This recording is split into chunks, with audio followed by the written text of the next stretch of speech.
Good afternoon, ladies and gentlemen. Welcome to Lowell Park, where your Harwich Mariners will be taking on the Cotuit Kettleers, the best of the West, at 3-1. Harwich coming in at 1-2 and playing their fourth road game out of the 4 games they've played this season. So a lengthy road trip to start the year.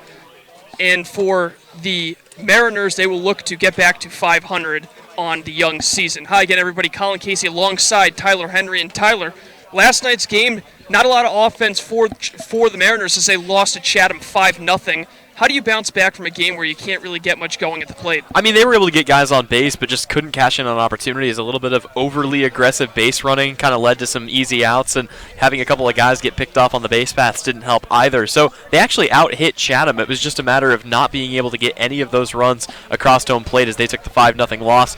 It's going to have to be about the pitching. I mean, at this point, I think we've established that this is a very, very dominant pitching team. Even in their losses, they've looked awfully good, from Logan Allen to Connor Seckler. Last night, an excellent spot by Buddy Hayward, and now tonight it'll be Nick Stewart. But he's going to have to face off against a team in Cotuit that is averaging 7 runs a game. They have been absolutely torching opponents, including their last win where they took an 11-2 victory. So this is going to be a very, very tall task, but I think the pitching has to come through, and the offense just has to find a way to cash in on the opportunities that they've been given. Not only is Cotuit averaging 7 runs a game, they've also scored at least 6 runs in their last 3, so a very impressive start offensively for the Kettleers in this young season. And Tyler, when you have a tough game ahead of you as the Mariners, what is the mindset going in? Because this is quite the measuring stick for the Mariners early in the season. Sure, absolutely. I mean, I think especially with a team that's gotten off to as good of a start as Cotuit, it can be easy to kind of get in and get a little bit polarized, but you just have to remember, this is very early into the season. These are not necessarily the same guys that might be playing for either team as the season continues to go on, and you got to come into every single game 0-0 with an opportunity to go 1-0. Go 1-0 every single day. That has to be the mentality, especially early on in a young season like this in a league where things can change in a heartbeat from one game to the next. All right, let's take a look at the starting lineups for both teams. We'll start with the visiting Mariners, with Cam Thompson lead things off over at third base. Chris Gallen will bat second and play right. Bobby Seymour, the designated hitter, will bat third. In the cleanup spot at first base is Nico Cavadas. Chris Lansley back in the lineup after a day off yesterday. He will bat fifth. Eduardo Malinowski, also a day off. He will bat sixth at second base. Brian Dempsey back in the lineup playing short and batting seventh. Matt Oldham, the catcher, will bat eighth. And rounding out the order is Joe Lamuccio, the center fielder. He will bat ninth. And on the mound for the Mariners, making his debut, is Nick Stewart. For the Cotuit Kettleers, who come in once again at 3-1 on the season, Cam Hill will bat lead off and play center. Nick Gonzalez, the second baseman, will bat second. Mason Dodd at first will bat third. Oraj Anu will bat fourth and be the DH. Colton Kessler, the catcher, will bat fifth. Casey Schmidt, third baseman, will bat sixth. In right field, batting seventh is Parker Chavers. Shortstop Cameron Williams will bat eighth, and rounding out the order and playing left field will be Duke Ellis. It's a beautiful afternoon for baseball here at Lowell Park. We're just a couple of minutes away from first pitch. We'll bring it to you here. Once again, you are listening to Mariners Baseball here on YouTube Live.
back at Lowell Park as we are just about set for baseball here on this Saturday afternoon. Mariners out here in Cotuit to take on the Kettleers. Kettleers hosting and wearing white and maroon with some pinstripes. And in the opposing dugout, the Harwich Mariners with the dark blue and gray on their uniforms. Starting pitcher for the Cotuit Kettleers in this one is going to be Jackson Wolf. Wolf, a West Virginia Mountaineer, had a pretty solid season with West Virginia, albeit a little inconsistent, 2-4 with a .517 earned run average. And Tyler, he's had some really strong games. For example, a 7 1/3 one-run, three-hit gem against Georgia Southern in the beginning of the year, but he had some struggles towards the end of the year. For example, against Kansas State, won only 4 2/3 while giving up 8 earned runs. So I think it all depends on what type of pitcher we're going to see out of Jackson Wolf here this afternoon. Yeah, I mean, Big 12 play was not very friendly to Jackson Wolf, to say the least, once he got into the latter part of the schedule. But a guy that's definitely shown a lot of potential, and that's a part of the reason why he's here with this Cotuit squad. The one thing you got to think is no matter how he pitches, he is probably going to get some pretty solid run support from his guys, and that's kind of been the mantra of the entire 2019 Cotuit schedule. But yeah, definitely one of those pitchers that you mentioned. I mean, a bit inconsistent, definitely pitched better at the beginning of the season in the non-conference schedule than he did in the Big 12, but it's a clean slate and a new year for him, and he will have an opportunity to start his season off 1-0 here against the Mariners. Just one game going on right now as we are starting this game on the earlier side at 5 o'clock. I believe it was a 3 o'clock start for Wareham and Hyannis, and that game has been a very eventful one to say the least, Tyler, as Hyannis was the one with the early 5-3 lead, and then all of a sudden 9 unanswered runs for Wareham. They lead it 12-5 here in the top of the ninth. What an offensive outburst there for the Gatemen. Well, what an offensive outburst for the Gatemen, but how bad does this have to feel for Hyannis? This is the second time that this has happened to them this season. Of course, they took a 2-run lead above Chatham in the season opener, and they blew that, took it to a 10th inning, and then lost to the Chatham Anglers in that 10th inning. So the second time that they've had somebody come back on them, and they've got a long way to go here in the top of the ninth if they want to come back, trailing that one 5-12 against a Wareham squad very, very hungry to go on a back-to-back championship run. That one a West Coast matchup, as I mentioned at the top of the broadcast. Cotuit leading that Western Division with a 3-1 record. Right behind them at 2-0-1 is Falmouth. In third is Wareham, the Gatemen, as we just talked about. 1-1-1 closing in on their second victory of the season. Hyannis at 0-2-1, about to be 0-3-1 in fourth, and then Bourne at 0-2 on the season. Not playing a lot of games Bourne due to some weather delays so far. As for the East, it is Chatham atop the Anglers at 3-1, Orleans 2-1-1. In third is YD at 2-1, the Mariners at 1-2 coming into today's game, and Brewster the Whitecaps still looking for their first victory. They're 0-3. Brewster will face Orleans later tonight. YD will take on Chatham. Yep, full slate of games as warming up out there is Jackson Wolf, and you can see right off the bat some really good off-speed. That's one of the biggest parts of his repertoire. Not a guy that's going to necessarily try to overpower you with a fastball. He is a crafty lefty out there on the bump today for the Cotuit Kettleers. The big lefty, 6'7", looking to overpower these Mariners hitters and bring his team their fourth victory on the season to continue the strong start. Cotuit, of course, with 16 league championships in a relatively small sample size of a history with 73 years. I say that because of how old the league is.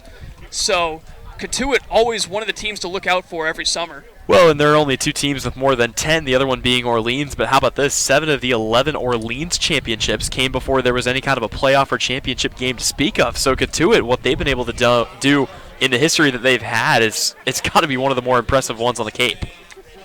Leadoff man digs in. It is Cam Thompson. We are just about set for baseball. Left-hander. 1 for 7 on the season so far. And here we go from Lowell Park. Towing the rubber is Wolf. Big lefty from the windup, and the first pitch he delivers is foul tip to the mitt for strike one. Well, we heard from Coach Engler, one of the things he wanted his guys to really work on after the past couple of games is not being so eager up there at the plate. Got to really be more patient, work some longer ABs. 0-1 to Thompson, gets past the catcher Kessler for a ball 1-1. I mean, you look at the offensive, not necessarily ineptitude, plenty of guys finding their way on base, but just the lack of scoring through the first 3 games for the Mariners and really just needing to calm down and have some better at-bats. That one misses for a ball. And we mentioned the game that Wolf had where he struggled against Kansas State. Cam Thompson was on that Kansas State team. So wouldn't be surprised if he's had a couple of at-bats against the tall lefty. Here's the 2-1.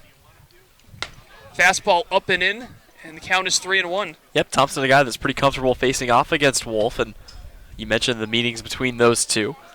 Not the main reason he's in the lineup today as the leadoff man. Led off, of course, last night in the loss against Chatham. Here's the 3-1. And that one misses just low for ball 4, so the leadoff man on for the M's.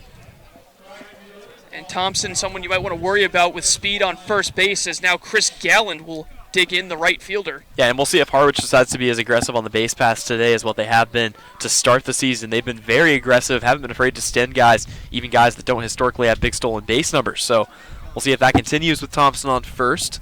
He'll take a regular-sized lead against the lefty. Look over at first, and the first pitch from Wolf is on the inside corner to Galland for strike 1. Yep, right now just trying to paint the corners is Jackson Wolf. Not wanting to leave anything hanging, and again, he'll hope to get some run support, but doing a pretty good job here with the exception of the first pitch walk. A check over on Thompson, and the next pitch misses outside for a ball 1-1. Yeah, just struggling to locate. I mean, you can see the intention is there. You know exactly where he's trying to put these pitches. He wants to keep things just on the outside of the box, but Harwich being very patient, at least through his first 2 hitters. 1-1 fouled straight back. Now back to the Cam Thompson's experience against West Virginia and Wolf. He actually went 0 for 5 in that game, a game where his team went on to win 8-6. Chatham Anglers' Tyler Dones for West Virginia went yard in that game. Yep, a lot of Cape League products coming out of the Big 12. As checking over to first is Jackson Wolf. A lot of Power 5 guys, but also a lot of guys from some of the smaller conferences, some even from JUCO schools like we saw out of the Anglers last night. Pretty good mix of players. 2 balls, no strikes, another pickoff move, and Tyler, we know that's something that the Mariners don't want to see much of compared to what happened last night, as they were picked off twice in the same inning back in the 3rd. Yep, R.J. Davovich able to get back-to-back outs via the pickoff move, and you can see kind of tightening up a little bit on the lead right now is Cam Thompson over there at first. Finally, the 2-0 is a curveball in the dirt. Or the 2-1, or the 1-2, I should say. 2-2 now, the count. Got there eventually. Still nobody out with a runner on first in the top of the 1st inning.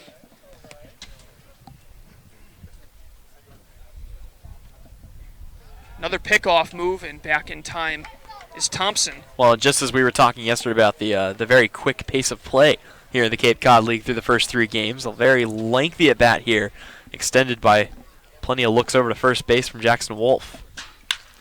Hard ground ball through the left side of the infield. It is a base hit.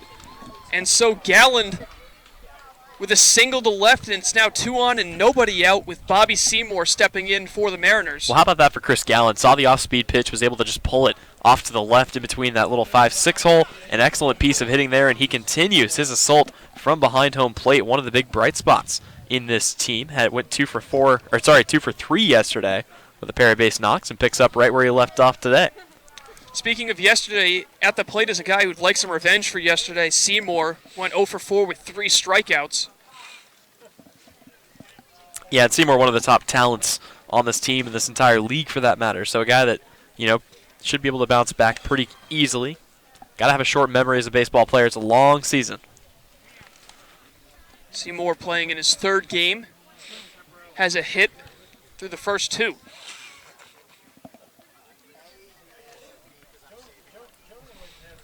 Golden opportunity here for the Mariners. Runners at first and second. Nobody out, and one of their best hitters standing in from the left-hand side. The 6'4", 250-pound lefty with a stride at the plate. And the first pitch he sees is in the dirt for ball 1. Well, again, doing a better job of being more patient. He was one of those guys that you mentioned over 4 yesterday, 3 strikeouts for him. Seeing the ball a little bit better from that left-handed batter's box right now. From the stretch once again, Wolf. And the pitch misses upstairs for a ball. 2-0. And this is the problem you run into when you can't rely on velocity like Jackson Wolf. You really have to be a little bit crafty. You kind of have to play with the corners, but if the umpire is not seeing it the way you are, or if you can't locate your spots, it can turn into a tough outing very quickly. 2-0's on the outside corner for a strike, and with that number 49 as a lefty and that kind of three-quarters delivery, Wolf, very reminiscent of Chris Sale. Wore 49 with the Chicago White Sox before being traded to Boston and switching to 41. 2 balls, 1 strike, check on the runner, and the pitch. Swing and a miss for strike 2. Yep, not a bad delivery there and a pretty good spot going up and away that time, and we'll see what his go-to strikeout pitch is. We haven't really seen him throw one yet through 2 batters, walking Cam Thompson and giving up an early count hit to Chris Gallant. So we'll see if he comes with a fastball here or maybe tries to get him to chase something down and in. Nico Cavadas on deck for the Mariners. The 2-2. Fouled off to the left, out of play. And this is the one thing Harwich has done a pretty good job of throughout the season. Long at-bats, a lot of foul balls, a lot of long ABs, just wearing down the pitcher, getting him to make a mistake, and then they got to find ways to capitalize on that, but they've been able to work themselves into some pretty long counts. Wolf from the stretch one more time. Another 2-2. Fouled back again. He hit 92 on that one. That's about where his fastball's been sitting, between 89 and 92. So not a flamethrower by any stretch of the means, but he can really get up there in velocity. Yeah, and when you throw as much junk as he does, I mean, even with the lower velocity, it can be hard to catch up to. Long pause from Wolf. The 2-2 once more. Curveball hit into left center, a base hit. Rounding third and scoring is Cam Thompson. And it's an RBI single for Bobby Seymour, and the Mariners take a 1-0 lead early. Yep, again, just an excellent job hitting the off speed. And where did that start? Working himself into a longer count, being patient, not wasting or not going after the waste pitch, and then knocking it into left. That'll prompt a conversation out there on the bump, and we'll see whether it will be an early end to Wolf's afternoon. I doubt it, but with the Cape League right now, this time of year, you never know. Gallen moved up to second on the play. He stopped there, so will once again be first and second with still nobody out, and Nico Cavadas will be the batter for Harwich. You know, you wondered when Harwich was going to have a breakout inning, breakout game. Offensively, just 5 runs through the first 3 outings. So this could be the game where the bats really come to life, and we get to see more of what the offense can do as this outing continues to be pretty lengthy out there on the bump, and the home plate umpire will walk out to have a word and break this one up. So the lefty Cavadas, as the mound visit concludes. Cavadas, in the summer of 2018, hit .308 with the Kalamazoo Growlers in the Northwoods League. 5 homers, 30 runs batted in. And he really improved those power numbers at the collegiate level in 54 games in 2019, 12 homers, and 43 runs batted in. Yep, that compared to just 5 the season before, so more than doubling his home run total. Right now, just looking to move the runner around, still nobody out. Opportunity to maybe tack a couple more on here for the Mariners. First pitch from Wolf is on the outside corner for a strike. He's got to be careful with that curveball. He's already hung it twice, and it's been hit twice, back-to-back by Chris Gallant and then Bobby Seymour. Cavadas reached base twice via a walk last night in 3 plate appearances. The 0-1 right in the same spot as the first pitch, and now falling behind 0-2 is Cavadas. Yeah, this is really the first hitter that I think we've seen Wolf really get ahead of throughout this inning, and that may have been a part of what that lengthy conversation on the mound was about. Don't be afraid to go out and pound the strike zone. It seemed like he was kind of babying it a little bit, but here he's coming on back-to-back pitches. 0-2 just off the outside corner. He was looking for it a third time, but he pulled it a little bit too much. 87 on the fastball, 1-2. Yep, but not a bad idea there. It's likely that Cavadas would have thought about swinging at that, but he's able to hang back, and he's worked his way into a 1-2 count here. Here it is. Hard ground ball to first, a tough play, and he makes it. A hard hit ball, and Mason Dodd able to glove it and tag first for the out. Both runners advance, and so 2 in scoring position with 1 away for Chris Lansley, but a great play by Dodd easily prevents a run. Yep, and if you're the Mariners, this is the exact situation you've hoped for. You have to take advantage of this. This is where they've really struggled so far in the 2019 season, leaving runners on base, leaving guys in scoring position. A golden opportunity coming up here for Chris Lansley to make something of it here. So Lansley seeing his first action since Wednesday, with the game being rained out Thursday and him getting an off day last night. First pitch he swings at fouled straight back off the catcher Kessler. Yep, and the first time that the Mariners have played games in back-to-back days here to open up the Cape Cod season. Of course, the 2 days that they did not play, both Tuesday and Thursday games, were supposed to be at home against Bourne. That's been rescheduled for Monday.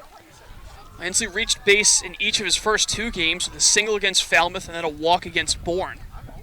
The 1-1. That one misses low, 2-1. Or 1-1, I should say. A lot of ones on the scoreboard out there. 1 ball, 1 strike, 1 out. Still in the first inning and a 1-0 lead for the Mariners. Absolutely. Wolf from the stretch. Infield in all around with 1 away. The pitch. In the dirt, a pass ball. And coming home and scoring easily is Gallen. It's 2-0 Mariners. Well, you get them any way you can, and that'll certainly work for the Mariners. In case you're wondering what the backstop situation is here at Lowell Park, just chain link all the way around, very soft surface for that ball to kind of die on, and that's exactly what happened. That one will actually probably be scored a wild pitch, as it was in the dirt. A tough stop for Kessler. He's been having to stop a lot of them in the dirt so far. And now a 2-1 count and a 2-0 lead for Harwich. From the stretch with a runner on third. 2-1 from Wolf. Broken bat, softly hit to first. No one covering. A close play and the tag is made. Great hustle once again made by Dodd, who's had quite the inning as he tags out Lansley, and the runner forced to stay at third with 2 away. Well, not only a heads-up play there by Dodd to, make the hustle over to first, but also to know that he wasn't going to be able to beat him in a foot race to the bag. He goes for the tag, and he's able to get just out in front to tag Lansley out. So 1 more run, still 90 feet away, and that'll bring up Eduardo Malinowski here in his 2nd game as a Harwich Mariner this season, trying to finish things out. He was a designated hitter against Bourne a couple of days ago, and the first pitch misses outside to him. Went 0 for 4, a couple of groundouts to the pitcher, and a strikeout as well. So he's looking to drive one here into the outfield and give his team a 3-0 lead. Fouls that pitch off to even the count 1-1. Yep, Malinowski, another product from the Ivy League, as was Buddy Hayward, last night's starter. Is the Ivy League All-Conference and Rookie of the Year in his freshman season. Wolf, the 1-1. Swing and a miss for strike 2, and Wolf will try to strike out Malinowski and get out of the inning with limited damage here.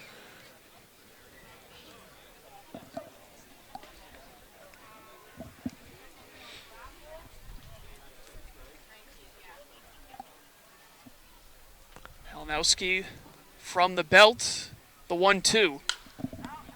Popped up on the right side, that will get out of play. And they'll do it again. Yeah, this is a situation Malinowski used to hitting in throughout 32 games last season, put 27 RBIs across home plate. So definitely used to driving guys in, about 1 a game, and looking to continue that trend here in the Cape League today. 1-2. Weak line drive to the shortstop, a tough throw, but he gets him in time. A nice play there by Williams, and the side is retired. But the Mariners strike first. They get 2 in the top of the first. We head to the home half of the opening frame. 2-0 Harwich. You're listening to Mariners Baseball here on YouTube Live.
It'll be Nick Stewart on the mound for the Mariners in this one, as he has a 2-0 lead to work with here in the bottom of the first. So, Tyler, the Harwich Mariners offense finally getting a good start to the game. We haven't really seen that since that game against Bourne, or really against Falmouth when they took that early lead. So it's good to see some runs being put on the board in the opening innings. Well, even against Falmouth, they weren't able to scratch their first run across until the 5th inning. So this is the first time we've seen them score this early in a game. To be sure, scored in the 5th again against Chatham, or against Bourne, sorry, in the 3rd.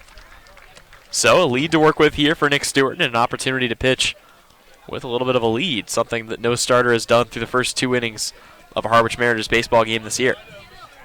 Stewart, the righty, against the lefty leadoff hitter, Cam Hill. The first pitch Hill sees is an 86-mile-an-hour fastball right down the middle for strike 1. Yep, not a lot of gas, but certainly one of those guys with a good arsenal, circle change, knuckle curve as well. Stewart, James Madison University. From the windup, and the next pitch is fouled off, so he's ahead of Hill, 0-2. Yep, got a little bit more on that one, coming in at about 90, but clearly wanting to establish that fastball here early on, and I can't say I blame him. Utilize the heater to set up your off-speed pitches, especially when you have stuff as nifty as what he's got in his back pocket. The 0-2 glances off of Cameron Hill, so the Kentucky Wildcat will head to first base, rule that one a hit-by pitch, and the leadoff man is on for the Kettleers. Not a bad idea. I tried to throw him high and tight and get him tied up on the inside, but just came in and got a piece of the wrist. That'll be a free base for Cam Hill. So now with Hill on, it'll be Nick Gonzalez.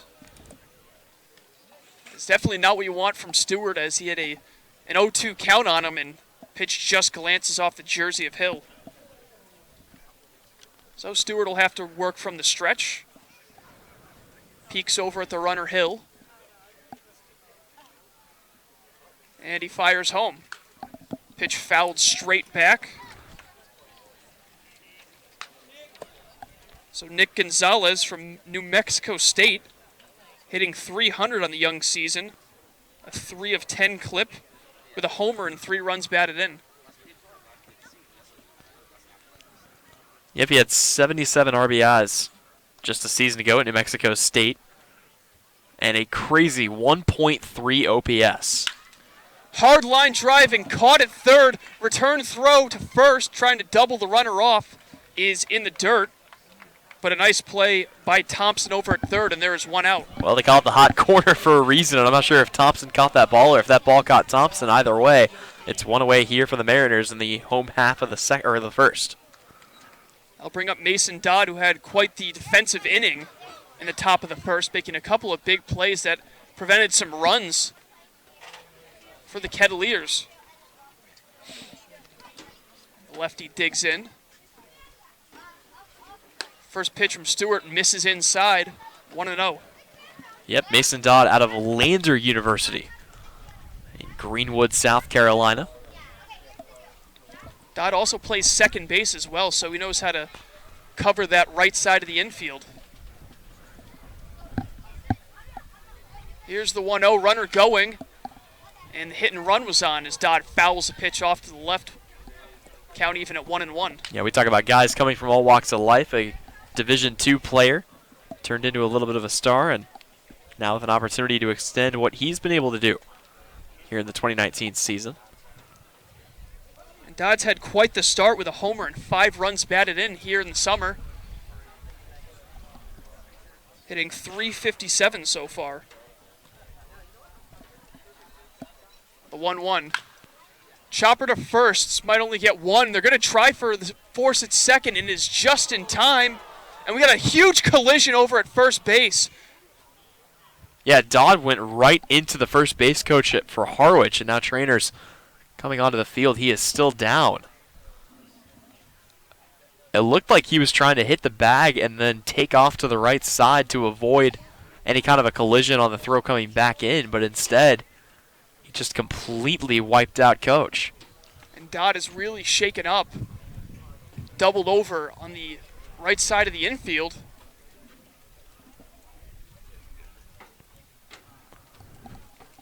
So we've got a stoppage here. And everyone's returning to their respective positions. So it looks like everyone's all right.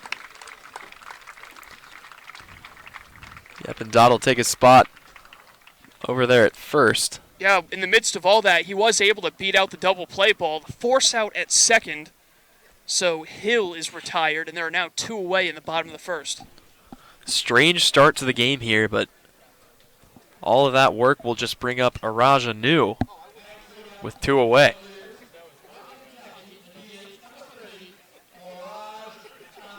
So Araja New, the cleanup designated hitter.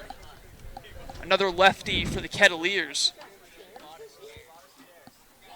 Stewart from the stretch. First pitch, gets it past Anu on the changeup for strike 1. I'll tell you what, they love their guys from smaller schools. Araja New, coming out of Wallace Community College, was taken by the Boston Red Sox. Get this, in the 16th round this year in the 2019 amateur entry draft. Anu, a JUCO guy, as that ball fouled off. Now at the University of Kentucky. A switch hitter, hitting .294 on the season with a home run, 5 runs batted in, 5 of 17 so far. Does strike out quite a bit, though, 5 already in 17 at-bats. The 0-2 is chopped through the right side of the infield. It's a base hit. A wide turn by Mason Dodd at second, but he will hold. So now runners at first and second with 2 down. Yep, offense starting to get to work, but maybe too little too late here with 2 away. Either way, that will bring up Colton Kessler, tonight's catcher for this Kettleer squad. Kessler also from Kentucky, 2 for 10 on the season with a couple of walks, struck out 6 times. And he had a busy first inning himself behind the plate. Wild pitch getting past him and resulting in the second Harwich run. So with 2 away, Stewart from the stretch looks over at the runner. First pitch is a curveball missing down and in for ball 1. Well, he's definitely tagged along with his buddy and teammate in Cam Hill, both of which come from the University of Kentucky and both of which spent last summer with the Texarkana Twins in the Texas Collegiate League. A lefty-heavy lineup for the Kettleers today. Here's the 1-0. Misses just outside 2-0. Yep, Nick Stewart still working that fastball here early in counts.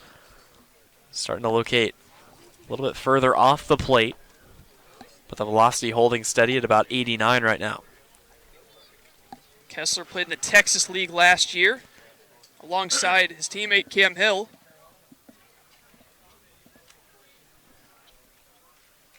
And the 2-0, a big cut, and coming up empty is Kessler, strike 1.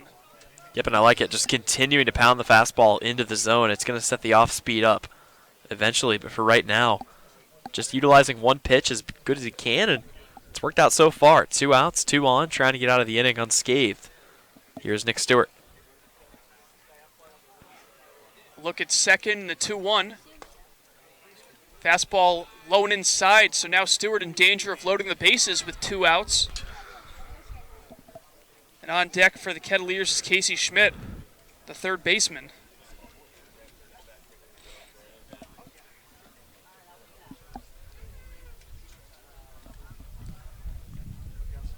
From the stretch, Stewart, the 3-1.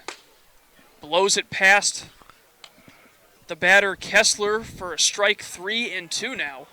We may be seeing 2 different grips on the fastball. It almost looks like he has a 2-seamer with a little bit of late life and about a 9-mile-an-hour difference.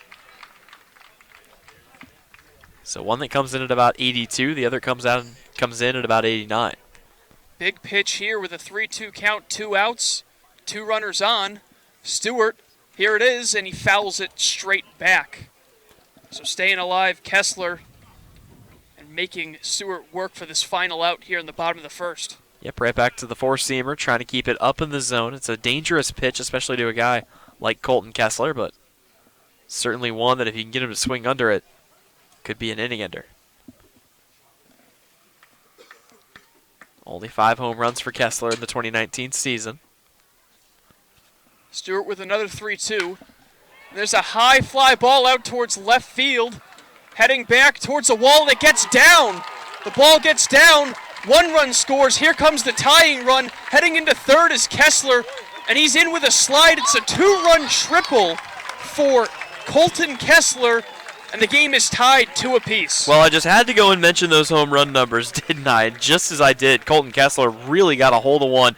That's what you got. You got to be careful with the fastball up. I mean, like I said, it's a dangerous pitch to toy with, and Kessler apparently expected it back-to-back pitches. It's a 2 RBI triple, as you mentioned, and we've got ourselves a tie ball game here in the second. So now all of a sudden, Kettleers with a chance to take the lead with a base hit, as Casey Schmidt will be the one trying to give his team a first-inning lead. Cotuit crowd really back into it now, and from the windup, Stewart's first pitch is in the dirt. A good stop behind the plate by Oldham.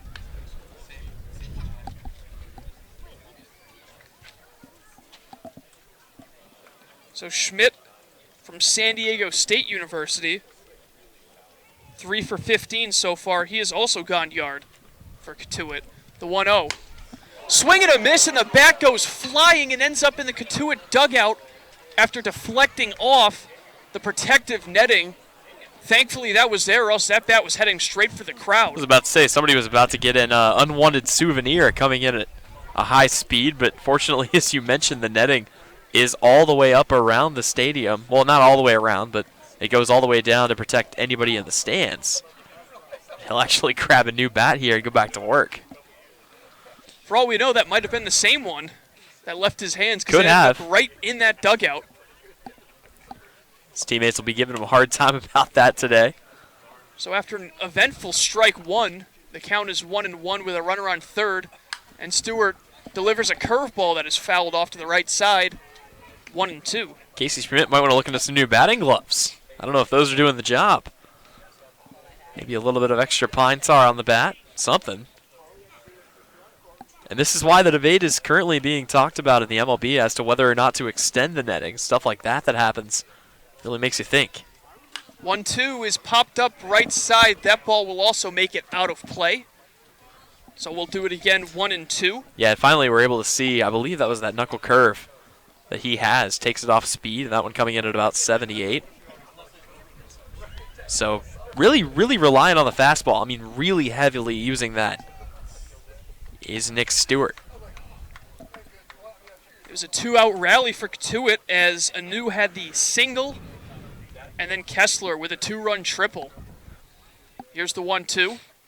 Swing and a miss on a high fastball, and so Stewart gets out of it with his team knotted at 2. Once again, it is Harwich 2, Cotuit 2. After 1 inning of play, you're listening to Mariners Baseball here on YouTube Live.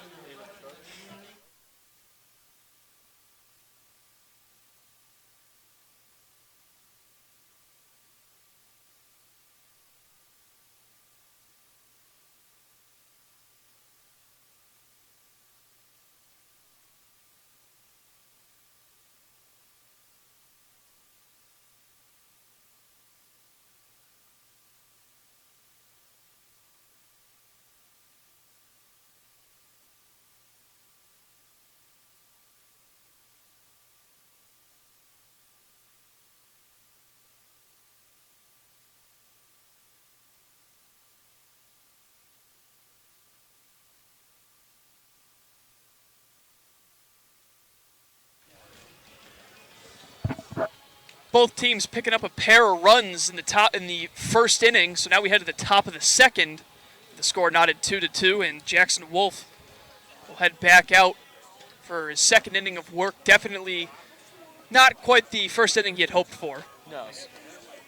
Certainly not, but yeah, just trying to work through the bottom third of the order here as he'll face off against Brian Dempsey, Matt Oldham, and Joe Lamuccio. For his toughest inning started off for Wolf, he was able to bounce back pretty quickly after giving up the RBI single to Bobby Seymour and then throwing the wild pitch that allowed Chris Gallen to score. He was able to get the next 3. So Kavadas, Lansley, and Malinowski go down, and now he's got an opportunity to continue that with the bottom third of the order. But these are some guys that have been doing pretty well through the beginning of the season, especially Joe LaMuccio, the center fielder this year, hitting in the 9-hole, and he's made the most of his opportunities, including, if I'm not mistaken, yes, an opportunity last night as a pinch hitter.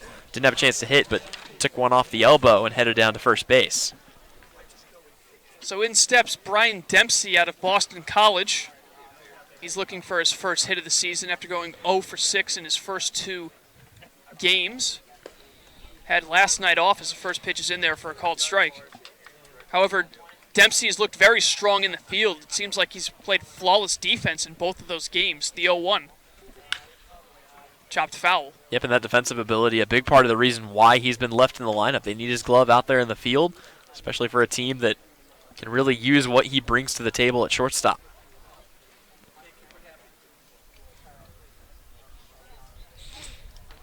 Wolf shakes off his catcher a couple of times. Now comes Sepp. And a swing and a miss for strike 3 in the dirt. The throw onto first there by Kessler is in time, 1 away. Well, we talked about it the other day. The 2 guys that they've been rotating at shortstop between Brian Dempsey and Danny Harris, 2 guys that throughout their collegiate 2019 season had some trouble in the field, but both of which looked pretty good with the exception of last night at the shortstop position. So it'll be interesting to see going forward what the infield looks like, but the offense has got to start matching the defense if these guys want to continue to be in the lineup. Matt Oldham, the 8-hitter at the plate. He takes a fastball at 90 miles an hour for strike 1. Yep, Oldham, the opening day starting catcher for this team. 0 for 3 with a strikeout, a ground out. That one's on the outside corner, 0-2. So Wolf really attacking the zone this inning.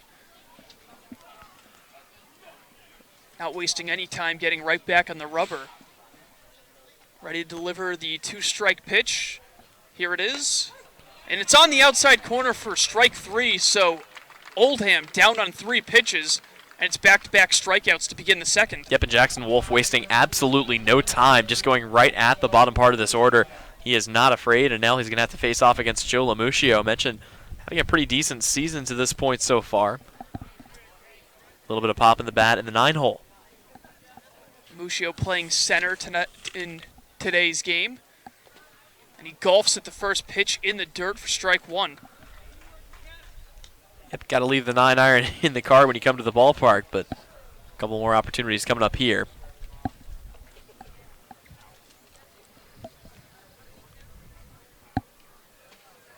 Wolf from the windup. And his 0-1 misses inside.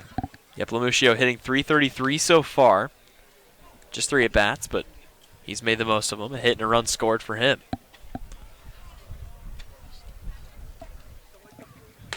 Swing and a miss at a high fastball, and the return throw from the catcher gets away, but luckily nobody on base, so it stays a 1-2 count. Yeah, not really sure what Colton Kessler was doing there. Kind of tossed it absent-mindedly off to the right side of the pitcher's mound, and you saw Jackson Wolf kind of just look at him like, really? So they chase it down and get that ball put out of play. And the count now 1-2. The 1-2. Ground ball to second. Gonzalez with the easy play, the throw on to first, and it's a 1-2-3 inning, a much-needed 1-2-3 inning for Jackson Wolf. So through 1.5, we are tied at 2 from Lowell Park. You're listening to Mariners Baseball here on YouTube Live.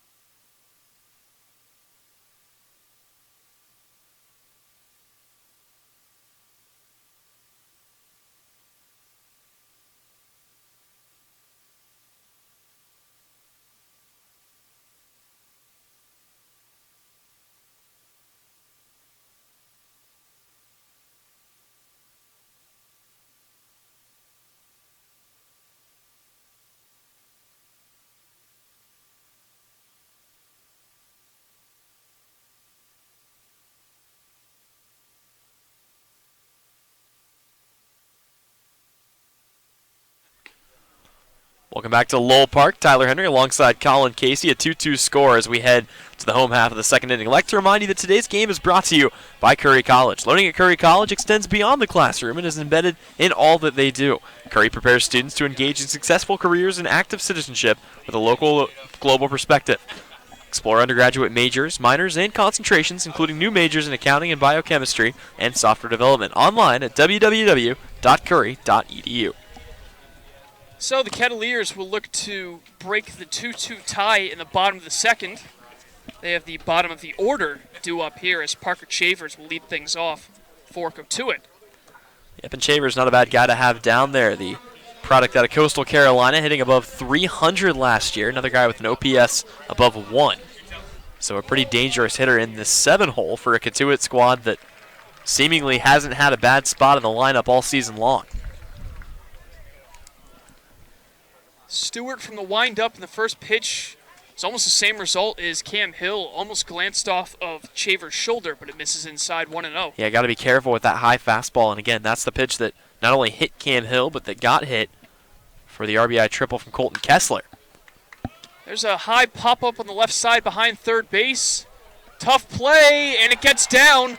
So Chavers will move all the way up to second, and that will most likely be ruled a double, as hustling and making an effort on that play was Lansley, but he couldn't come up with it. Yeah, tough play out there in left field, and the little Bermuda triangle there.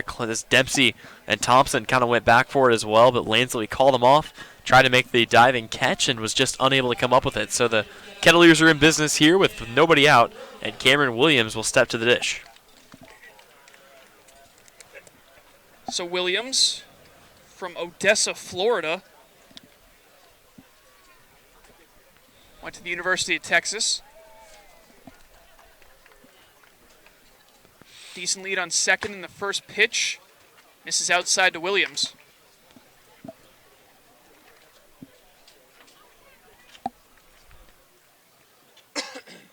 Williams just 1 for 5 in a small sample size so far this season. Another lefty, and Stewart's pitch is in there. 1-1. Yep, Williams working his way up to where he is now, a guy that played at San Jacinto College and then moved up to Angelina College, working his way up to the D1 level. Open stance from Williams, and Stewart from the stretch, the 1-1. Fouled off to the left.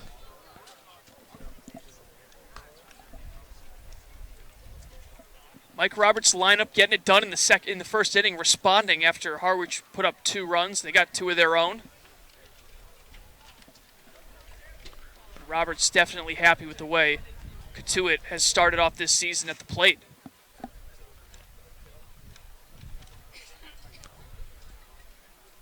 One-two.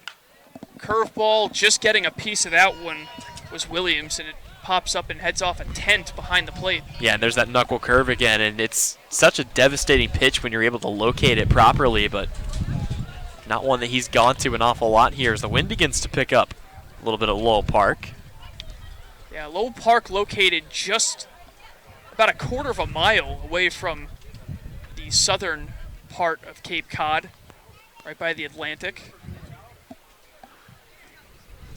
And stepping off is Stewart. Hard to be disappointed in an offense that scores 7 runs a game, Colin. Yeah, Mike Roberts, of course, with a lot of experience coaching this team in his 16th season. His son, Brian Roberts, led the American League in steals back in 2007. Longtime Baltimore Orioles second baseman. Also had a stint with the Yankees. Great all-around switch-hitting second baseman. Here's the 1-2. There's a ball yanked down the right field line, but way out of play into the trees. He tried to go to that curve on back-to-back pitches, and kind of sitting on it expecting it was Cameron Williams, which is strange for how often and how frequently Nick Stewart's been going to that fastball through the beginning parts of this game. But he caught up with that one, and if he straightened that out, that could have been dangerous. Long look in, and Stewart delivers, swing and a miss, strike 3, and Williams is retired, 1 away. Yep, strikeout number 2 on the day for Nick Stewart, going with a fastball and just keeping it away from the hitter, and now he'll face Duke Ellis for the first time. A 9-hole hitter playing in left field today. Ellis also from Texas, so a teammate of Cameron Williams. A few guys on this team coming from the University of Texas. Some other guys also coming from other schools, such as Texas Christian. First pitch and a bunt is foul to the left, as Ellis trying to advance the runner with one away. Yep, not a bad idea. Duke Ellis winning honors in 2018, a Big 12 All-Conference team member. His second year here in the Cape Cod League. Played here in Cotuit just 1 year ago. So one of the few returners. Pretty good year for him, hitting .279. Ellis wearing number 22, the 1-1 from Stewart is a high curveball missing 2-1. Yep, so starting to mix the off-speed in a little bit more. We talked about it early in this game, wanting to really establish that fastball, and now feeling more and more comfortable going to the off-speed pitches. Runner on second, Shavers had that leadoff double to begin the home half of the second. And with one away, the pitch, swing and a miss, 1-2. And that's what it allows you to do. There he's able to go with the fastball, bring it low, and then he has a couple of different pitches he can go to here. On strikeout opportunities, he's generally gone to the high fastball, so watch out for that. And I'm sure that's something that is in the back of Duke Ellis's mind right now. That's the kind of pitch he'd like to drive. Stewart looking to get the strikeout here and not allow Ellis to even advance the runner. The 1-2. Check swing, and it's in there for strike 3. Back-to-back strikeouts in the third of the game for Stewart. And now with 2 away, it'll be up to Cam Hill to try to drive in that go-ahead run. Well, this is reminiscent of what we saw in the second inning for Harwich as well, is after the spark start back in the first inning, just kind of going a little bit quiet and becoming a bit more of a pitcher's game. But now the top of the order, the part that was able to get to Nick Stewart back in the first inning coming up, including Cam Hill, who got plunked as the first batter. And there were 2 strikes in that count, so Stewart was able to get ahead of him last time. Let's see what he can do here with a man on second and 2 away. And the first pitch is lined into right field. It is a fair ball. Trying to score is Shavers, and he will. The throw to second is in time. It looks like the run did score in time before the tag, so it will be 3-2 Cotuit after 2 innings, and a very clutch piece of hitting from Hill, but he is thrown out to end the inning. Once again, Cotuit 3, Harwich 2. You're listening to Mariners Baseball.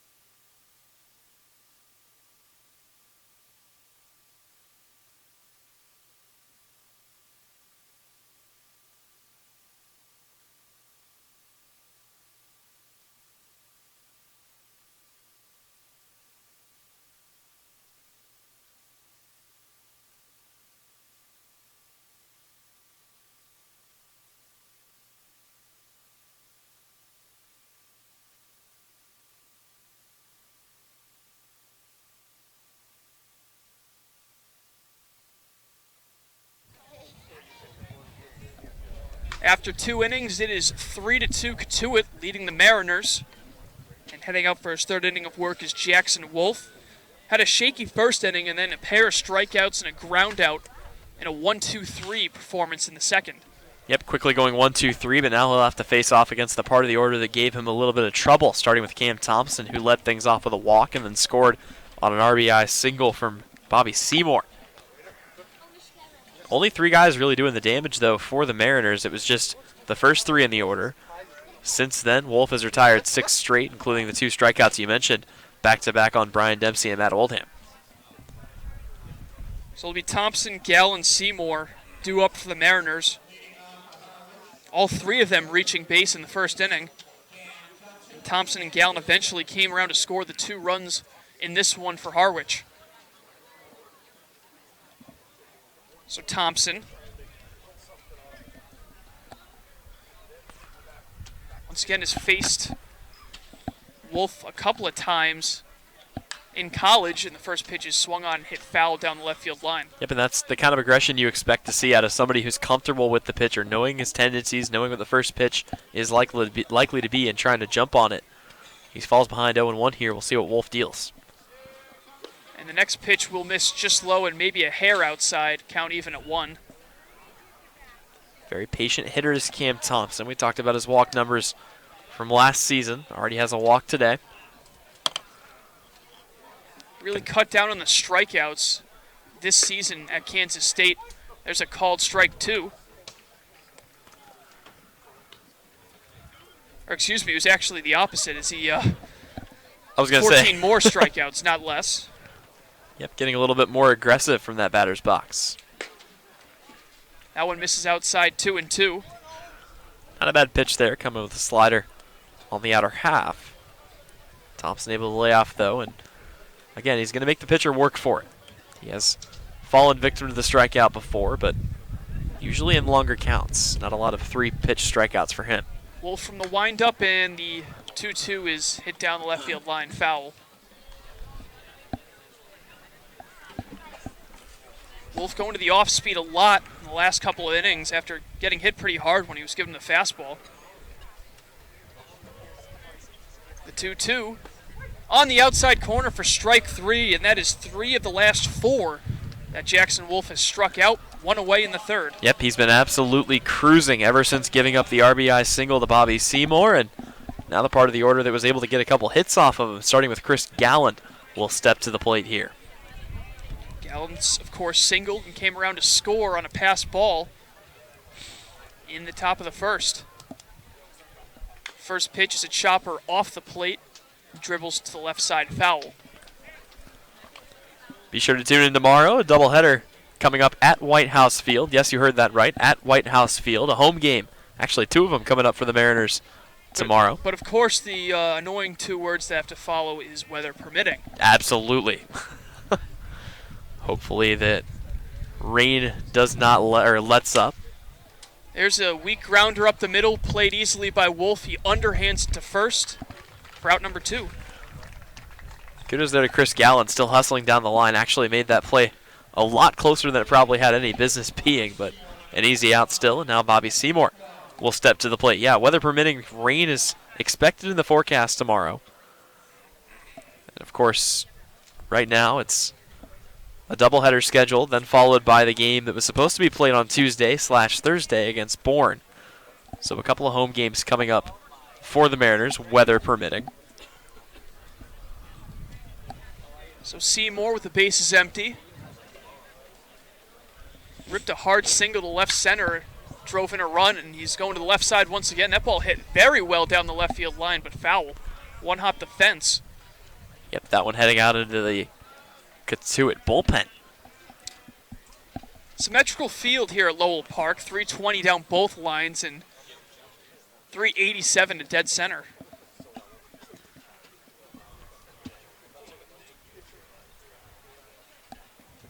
The 0-1. Knee-buckling curveball in there for strike 2. Great pitch from Wolf. Yeah, I was going to say, that's been the good one for Wolf. He's been able to really just kind of dig back and find a little bit extra spin on that curveball. He's already gotten a couple of guys to fall victim to the strikeout with it. See if Bobby Seymour can avoid being the 4th member of the strikeout club today. 0-2's on the outside corner. He got him for strike 3. And that is now 4 strikeouts in the last 2 innings for Wolf after having a tough first, and the side is retired. We go to the bottom of the 3rd. It's 3-2 Cotuit.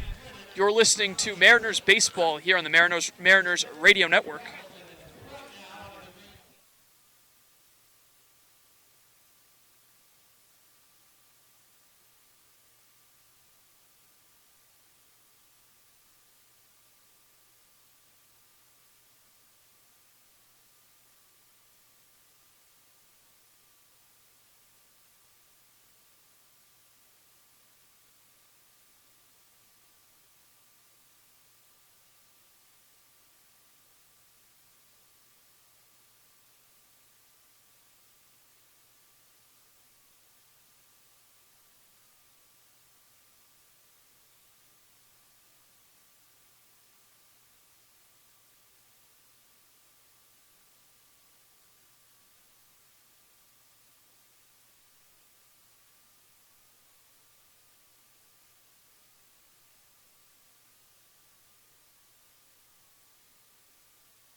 Welcome back to Lowell Park. A beautiful afternoon for baseball. A little bit of offense in the first inning, but all zero since then, as it is, well, at least for the Mariners, I should say, is Cotuit scoring each of their first 2 innings.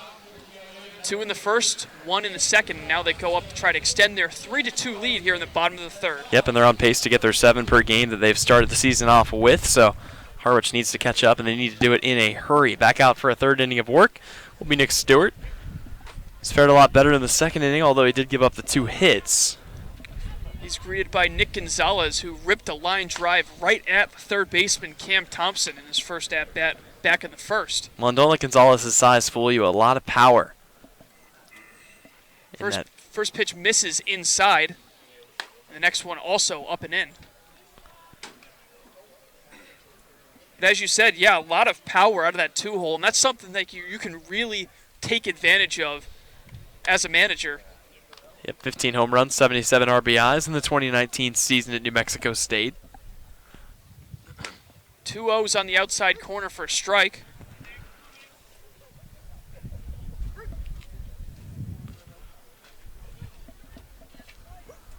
Gonzalez, one of the few righties in this lineup. Perhaps the only one. The 2-1. Fouls pitch straight to the backstop. And continuing to work with that high fastball is Nick Stewart. And again, I mean, it's not a bad pitch if you're mixing it in, but it seems to be his go-to on almost every single one of these pitches. Got to vary up your location, certainly vertically. So 2-2 the count. And Stewart from the windup goes with the off-speed, and just fighting it off was Gonzalez. Yeah, Gonzalez lucky to get a piece of that way out in front of the pitch, but still somehow able to get a piece of the wood on it and send it back to the backstop. Mason Dodd on deck.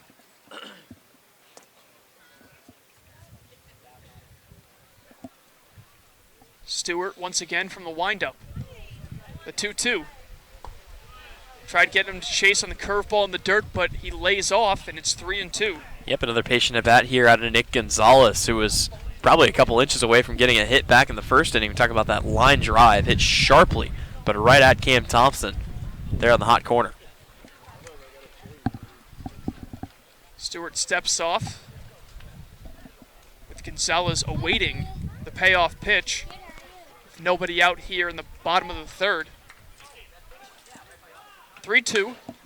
It's a high fly ball down the right field line, might be playable. And it is, as making the catch down the right field line was Gallen for out number 1. Yep, good job ranging over to foul territory to get the out, and Nick Gonzalez retired on back-to-back at-bats. So that'll bring up the first run of the game that scored. Mason Dodd hit into a fielder's choice back in the first, and then was scored on the RBI triple by Colton Kessler. Dodd also involved in a collision on the first base side, so hopefully his mobility not hindered following that collision.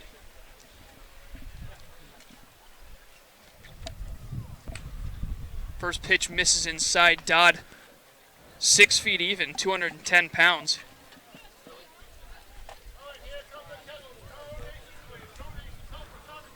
The 1-0. Just off the outside corner for a ball. Yep, a season ago as a Cotuit Kettleer, just 3 games, 5 at-bats for him, was able to score a run, but other than that, went pretty quietly. No hits, 3 strikeouts through 5 plate appearances. 2 0s in there for a called strike. And again, keeping the fastball high here. Definitely a fly ball pitcher is Nick Stewart.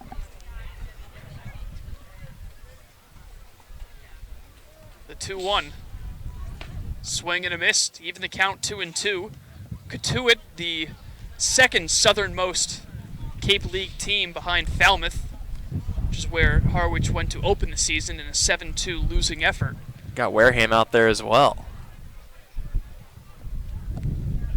And the 2-2 misses for a ball, 3-2. Cotuit located in the westernmost point of Barnstable County. One of the many villages in Barnstable. The 3-2 pitch. In there for strike 3, and Dodd was halfway up the first baseline when he was rung up. but he will head right back to the dugout for out number 2. Yep, watched the fastball a little bit lower in the zone and saw where the location was. I don't think he expected it to not break there at the tail end of it. So it'll be another strikeout here. That'll be number 4 on the day, courtesy of Nick Stewart. Stewart has not walked any batters yet, but he did hit Cam Hill to lead off the bottom of the first. So now with 2 away, he faces Anu, who's 1 for 1 with a single, and he did come around to score on that 2-run triple by the man on deck, Colton Kessler. The 1-0. There's a high pop-up towards shallow center, and in to make the play is Lamuccio to retire the side. And it's the first 1-2-3 inning for Nick Stewart here in the third. We're a third of the way through this one. It is 3-2 Cotuit. You're listening to Mariners Baseball here on YouTube Live.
Welcome back to beautiful Lowell Park. Tyler Henry alongside Colin Casey, bringing you coverage of Harwich Mariners baseball here on YouTube Live. It'll be 4, 5, 6 coming up for the Mariners. Nico Cavadas, Chris Lansley, and Eduardo Malinowski, who went 0 for 3 back in the first. And Colin, after a quick start, Harwich has fallen a little bit behind the 8 ball here, only trailing by 1, but to a team that is likely going to put up more runs. They've averaged 7 per game throughout the season.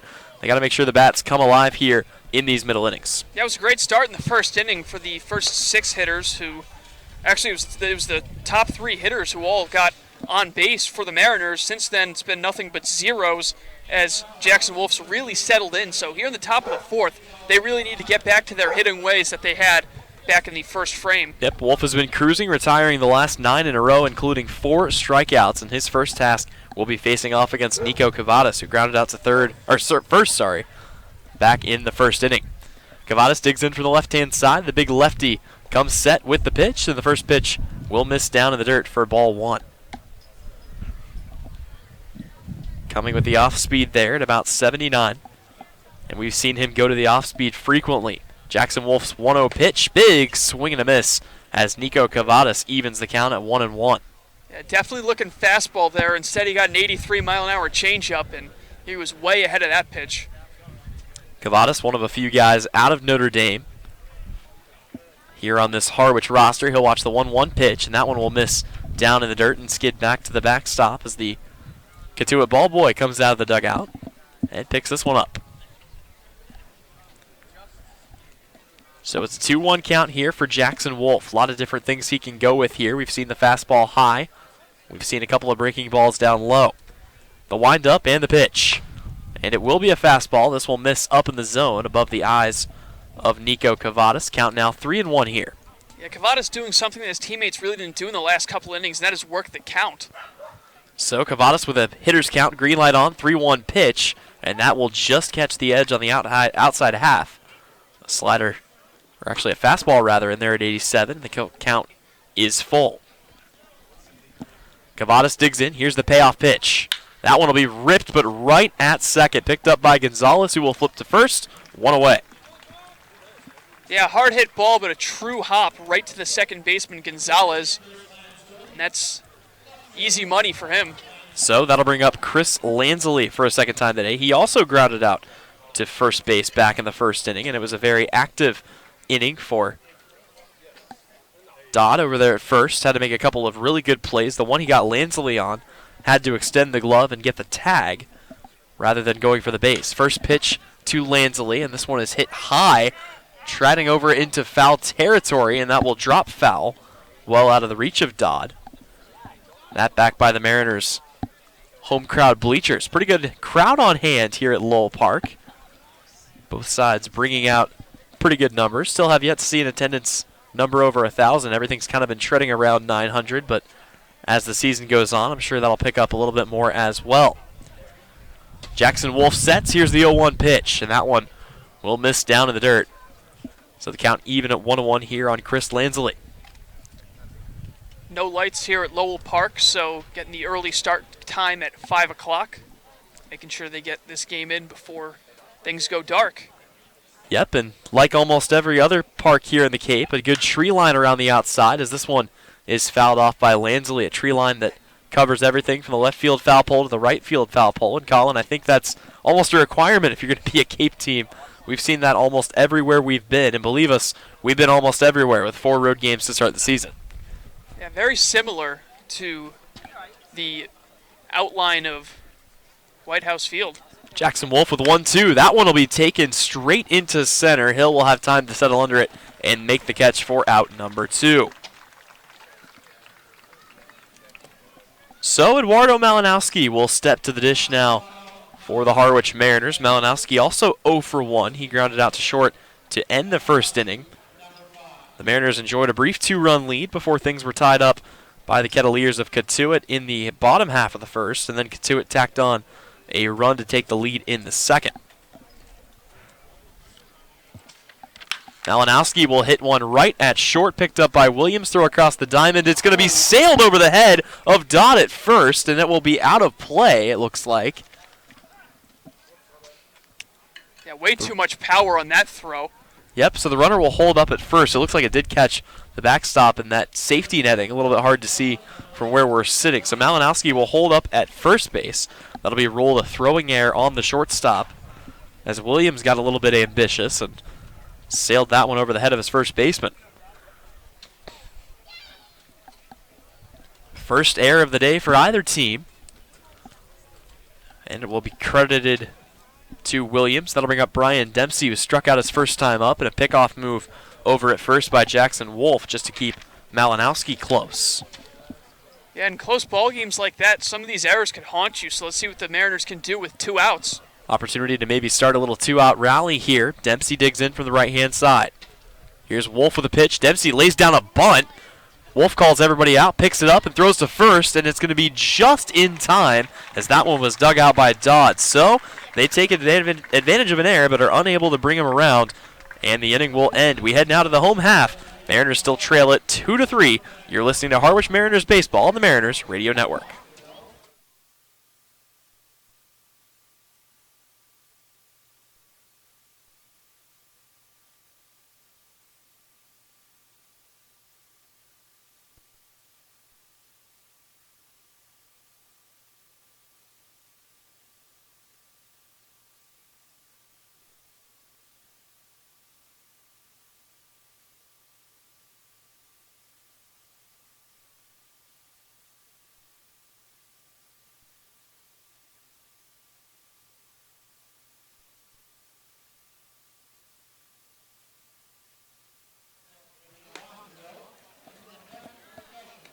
Back here at Lowell Park, 3-2 Cotuit as we enter the bottom of inning number 4. This broadcast of Mariners Baseball is brought to you in part by Cape Cod Healthcare. Cape Cod Healthcare is the leading provider of healthcare services for residents and visitors of Cape Cod, with 2 acute care hospitals and more than 450 physicians. For more information, please visit capecodhealth.org. Cape Cod Healthcare, expert physicians, quality hospitals, superior care. Kettleers lead it by 1, 3-2 our scores. We head now to the home half of the 4th inning, and they'll look to add on a couple of runs. The guy starting things off will be Colton Kessler, who had the commanding 2 RBI triple back in the first that tied the game up, and he'll be trying to start a little rally here to maybe get some more insurance runs tacked on here. The catcher played in the Texas Collegiate League with Texarkana last year. Talked about that a little bit, as he has been kind of just following Cam Hill around, or maybe Cam's been following him. The two have been summer teammates along with being college teammates everywhere they've gone for the most part. Wonder if they're going to say somewhere in the trade clause or in the contract that they have to go to the same MLB team as well if they get drafted. So Kessler digging in from the left-hand side. He is an absolute beast. Yeah, going back to that triple that he had hit in inning number 2, ball, it looked like, or I'm sorry, in inning number 1, it looked like the left fielder there, Lansley, might have had a play on it, but he just had a bad read of it off the bat and kind of went straight back instead of back into the left where the ball ended up dropping out in left center. Yeah, definitely not the best look we've seen out there in left field, and we've seen some pretty good defense out of this Harwich squad for the most part, but Lansley just unable to make the proper read there as we have a short delay. Cotuit needing to get their coaches out to where they need to go. One coming out of the dugout, heading to the first base side, the other one coming out of the bullpen in right, getting into position, but finally Cotuit's ready to play some baseball, and we are too. Back out there for another inning is Nick Stewart, who did give up the 3 runs through the first 2 innings, but looked awfully good after that. Retired the next 2 with a pair of strikeouts, and then went 1-2-3 in the third. That's his first pitch. A fastball will miss low here. 1-2-3 with a strikeout in the third inning.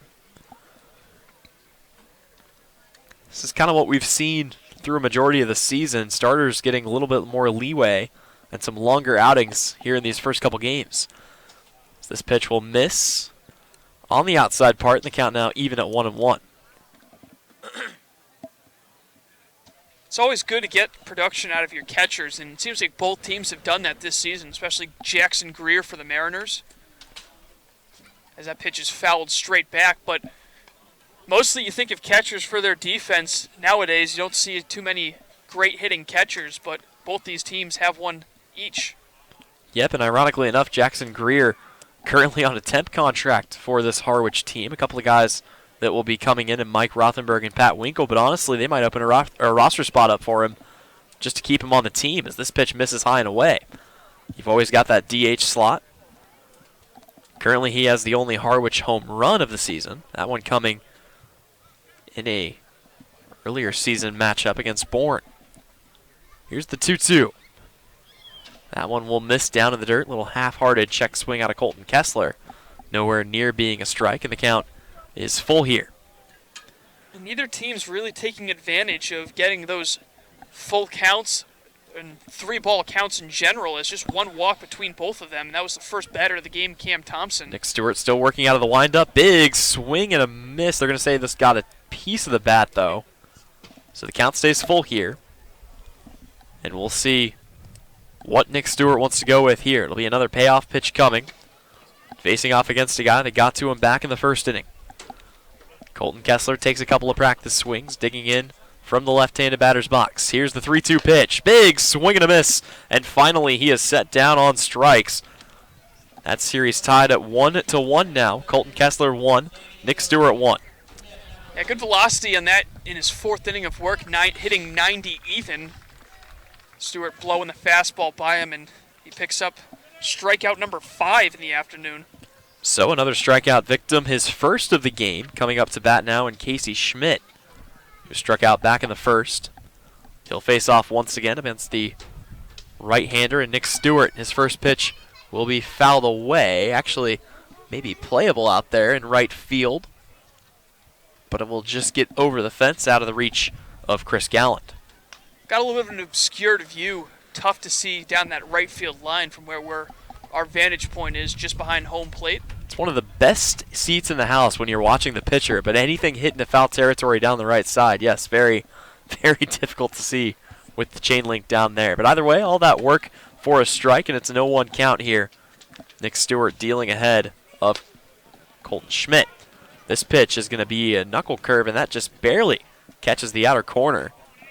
See a bit of a grimace on Casey Schmidt's face. So he'll have to stand in here with an 0-2 count.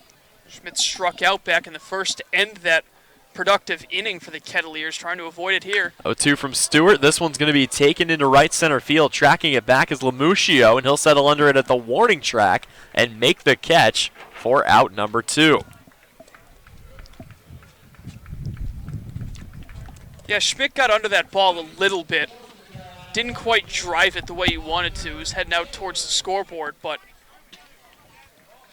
got a little bit too far under it, and that was the difference in that one. So now Stewart looking for another 1-2-3 inning.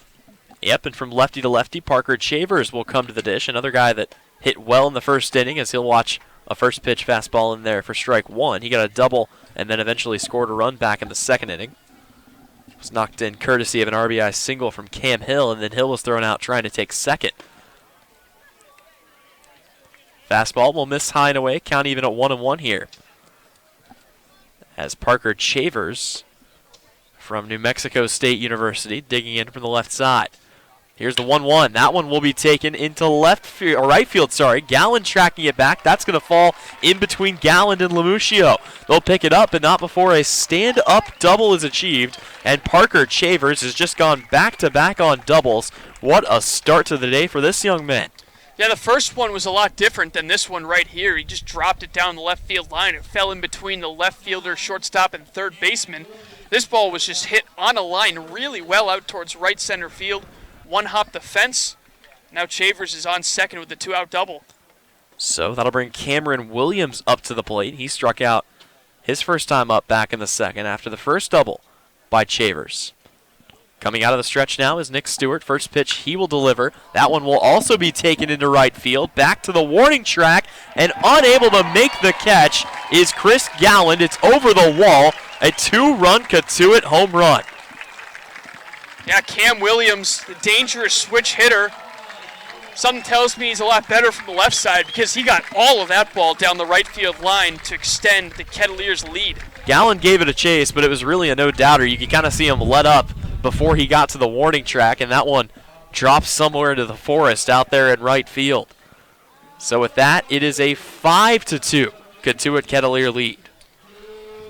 Yeah, and it's definitely unfortunate from the Mariners' standpoint, getting those first 2 outs relatively quickly, and then all of a sudden a couple of extra base hits, and instead of being down 1, now you're down 3. First pitch is fouled away here by Duke Ellis, who struck out his first time up. Yeah, definitely tough, and the quest for good starting pitching has been underway.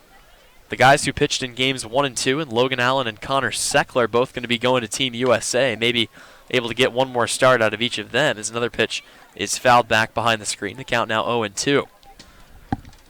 So, of course, yesterday you saw Buddy Hayward, and then today pitching Nick Stewart out there, trying to find some guys that they can utilize all season long. 0-2 pitch from Stewart. That one will be hit.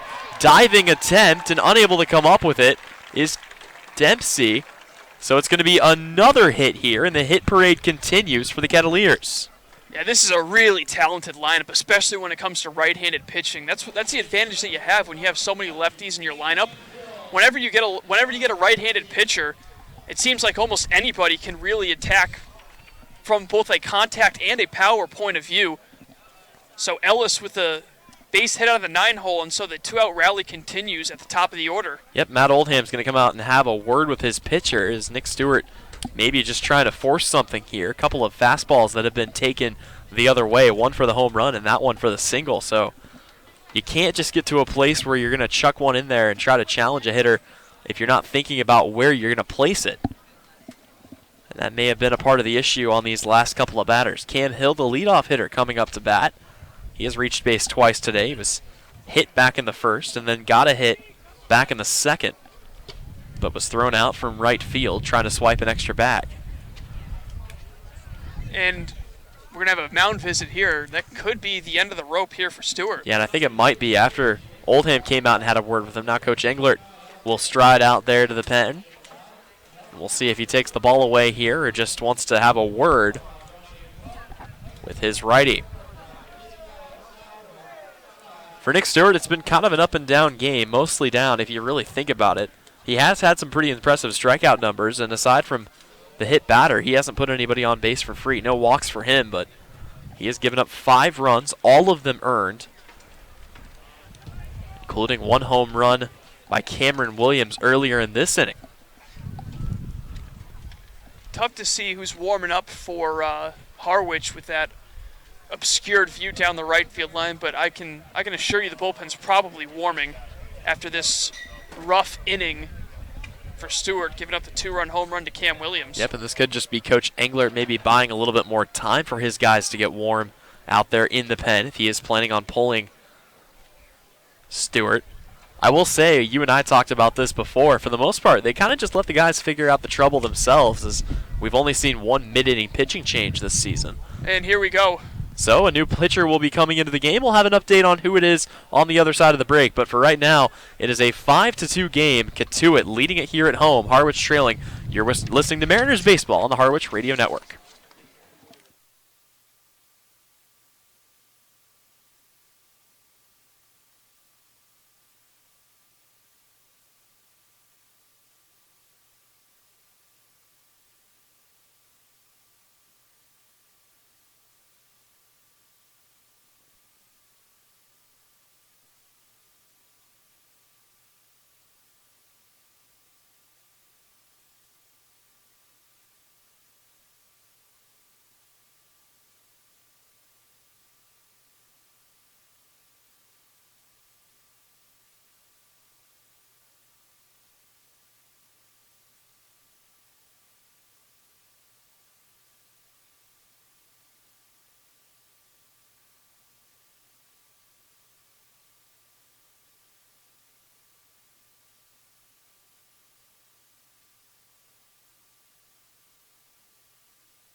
Harwich will turn to the lefty in Blake Espinal, the junior out of the Bronx from Seton Hall, to come in relief here, and he's going to have a little bit of a mess to work out of. Just one runner on base, that runner coming on first. Most of the damage has already been done here.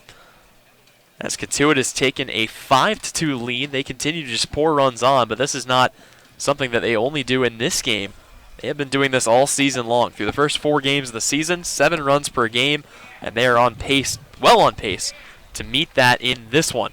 So for Espinal, take a look at what he's been able to accomplish at Seton Hall in his 2019 season. 22 appearances, 35 innings pitched, a 4.54 ERA, and 32 strikeouts to just 13 walks.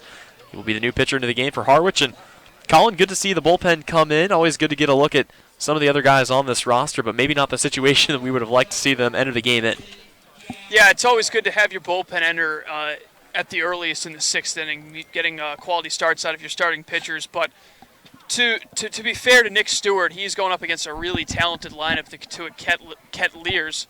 So now it'll be the relief pitcher Espinal trying to get out of the jam with a man on first and 2 away. Espinal, the lefty, coming from a bit of a sidearm delivery, and his first pitch is a fastball in there for strike 1 at about 88 miles an hour.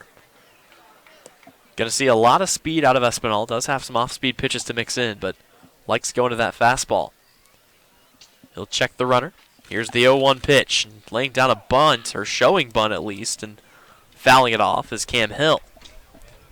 Espinal, a native of the Bronx, so unless something remarkable has happened, I'm going to go out on a limb and say he's a big-time Yankees fan. Fair enough. And I am told by Coach Berger that he's got about 95 mile an hour on that fastball, but only if he eats Skittles before the game. So a little bit of a superstition for Blake Espinal. Here's the 0-2 pitch. Runner takes off. Cam will throw this one, but it doesn't matter. It will be strike 3, and the inning is over. So getting the job done is Blake Espinal. He comes in and strikes out Cam Hill on 3 straight pitches. We head now to the 5th inning. Cotuit still leads it by 3. You're listening to Harwich Baseball on the Mariners Radio Network.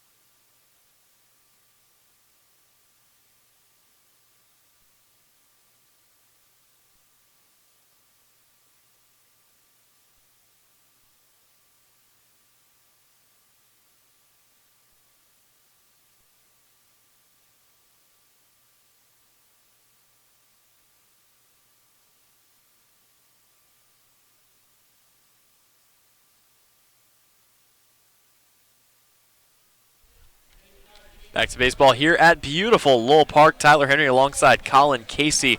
The Harwich Mariners trailing it by 3, needing a couple of runs here as we head on to the 5th inning. Quick update from around the league. Couple of scores to pass your way, one of which went final earlier. The Wareham Gatemen get the win 12-5 over the Harbor Hawks of Hyannis, but they do that in dramatic come-from-behind fashion, trailing by as many as 3 runs back in, I believe, the 8th inning. But they're able to come back and really just never stop pouring it on. With a 9-run inning, they get the victory 12-5. And then another game going on right now in the bottom of the 2nd. It's Bourne and Falmouth. The Bourne Braves still looking for their first win. That one knotted up at 0. Here, of course, it's Cotuit 5, Harwich 2. And the Mariners will be sending out a part of the lineup with a little bit of potential here. It'll be Harwich will be sending out 8, 9, and 1. Matt Oldham, Joe Lamuccio, and Cam Thompson. And they will also be facing a new pitcher out there, as it is Christopher Holcomb, the two-way player, left-handed pitcher heading out there. So he is a local Cape Cod guy from Marston Mills, just down the road, went to Tulane. So he will relieve Jackson Wolf after a pretty solid outing through 4 innings. So using a couple of different pitchers here, and Holcomb coming into the game for his first action of the game. Another lefty in the bullpen, able to be used by Cotuit. We'll get some numbers on him here in just a moment, but right now, Colin, for Harwich, they started things off really well. The first 3 guys all able to reach base, a couple of runs scored, but from that point on, they've been more or less shut down. The only guy to reach was Eduardo Malinowski on an error. The bats really just need to come back alive, and I know that sounds obvious to say, but this has kind of become more and more of a consistent problem all year, hasn't it?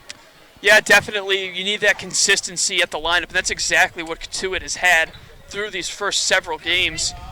Mariners, they want to win this game. They're going to have to claw back from behind, trailing by 3. They still have plenty of time to score some runs with 15 outs left. See if they can really wake the bats up here with the 8, 9, and 1 hitters due up. So Holcomb comes into the game here, as you mentioned. The first guy he'll face will be Matt Oldham, who struck out his first time up, and he'll watch a first pitch missed low. So the count now 1-0.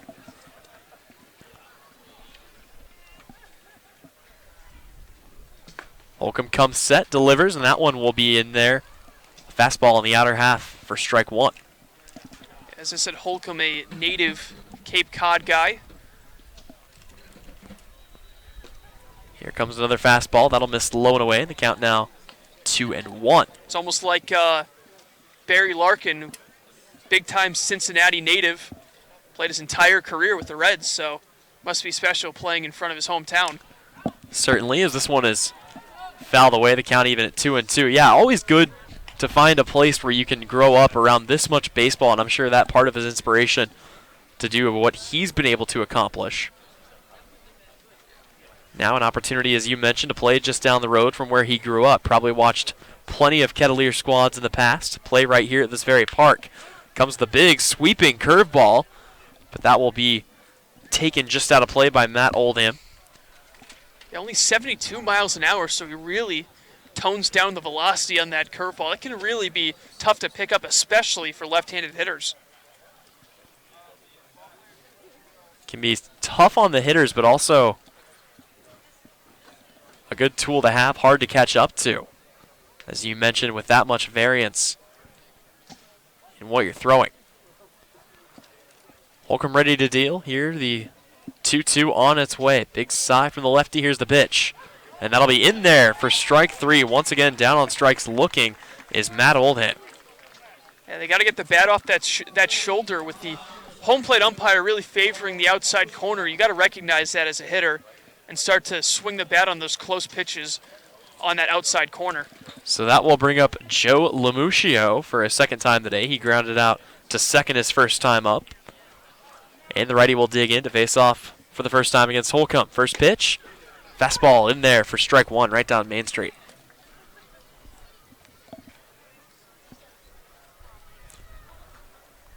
Holcomb attended Barnstable High School. Again, just down the road, as this one will miss just outside. He, of course, going to SCF College. The Manatees. 2019, a 2-3 record as this one swung on and missed by Lamuccio. Doesn't look like many nerves out there for Holcomb as he's just been attacking the zone and getting it past these Harwich hitters. Yep, and he's picked up right where he left off. 46 strikeouts for him in the 2019 season, just a 2.08 ERA through 43 innings pitched. Here's the 1-2, and that'll miss just inside to even the count at 2 apiece on Joe Lamuccio. Yeah, Holcomb actually a mid-year transfer from Alabama, so definitely probably been to a couple of those big-time football games with the Crimson Tide. Oh, do they play football there? Who would have thought? I know, right? Here's the 2-2. That'll miss low and inside, and the count is now full. A Crimson Tide team that I think everybody expected to have the advantage in a national title game against Clemson, and then kind of just got their boots beaten off. But here's Chris Holcomb for the Cotuit Kettleers looking to finish off Joe Lamuccio. Payoff pitch. That one will be hit, taken to third, picked up by Schmidt. Throw across the diamond is going to be close, but in time for out number 2. Yeah, you got to have a big-time arm to play third base in this league, and it was Casey Schmidt whipping that ball across the diamond, just able to get Lamuccio pretty quick for out number 2. So we flip the book and head back to the top. It'll be Cam Thompson, the leadoff hitter, standing in for a third time today. And if you believe in the 3 true outcomes of baseball, this is your guy. Already a walk and a strikeout. Sends one over the fence. He'll have the trifecta. First pitch he sees is a little bit of a lazy curveball. That one under 70. Clocking in at 69.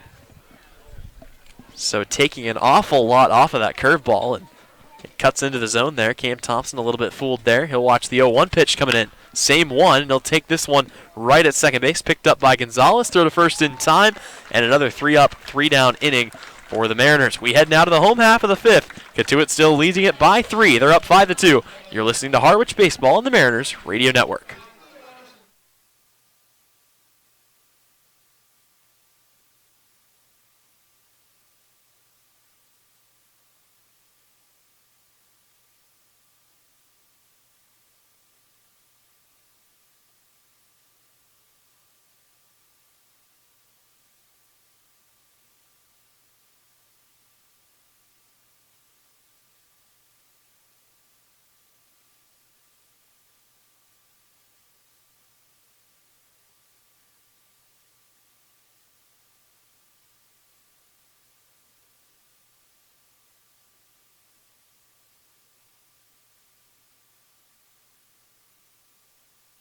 Welcome back to Lowell Park. Tyler Henry, Colin Casey, 5-2 our score. And if you're an NBA fan and your Twitter is not blowing up, I'm not sure if you have your notifications on, but the Pelicans have agreed to a deal. They will be trading Anthony Davis to the Lakers for Lonzo Ball, Brandon Ingram, Josh Hart, and 3 first-round picks. And Colin, you know you're a big NBA guy. This is huge for the Lakers, the Pelicans, the rest of the league.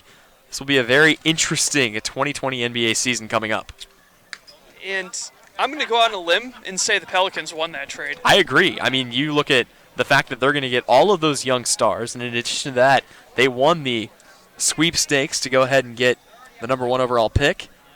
They'll be using that on Zion Williamson. So, I mean, that's a good starting 5 that they're going to have. You're getting 3 first-round picks in return, a guy who was drafted two guys who were drafted number 2 overall. Yep. A quality player in Josh Hart, and I think that's kind of a great deal for the Pelicans, especially with what they're trying to do in rebuilding there.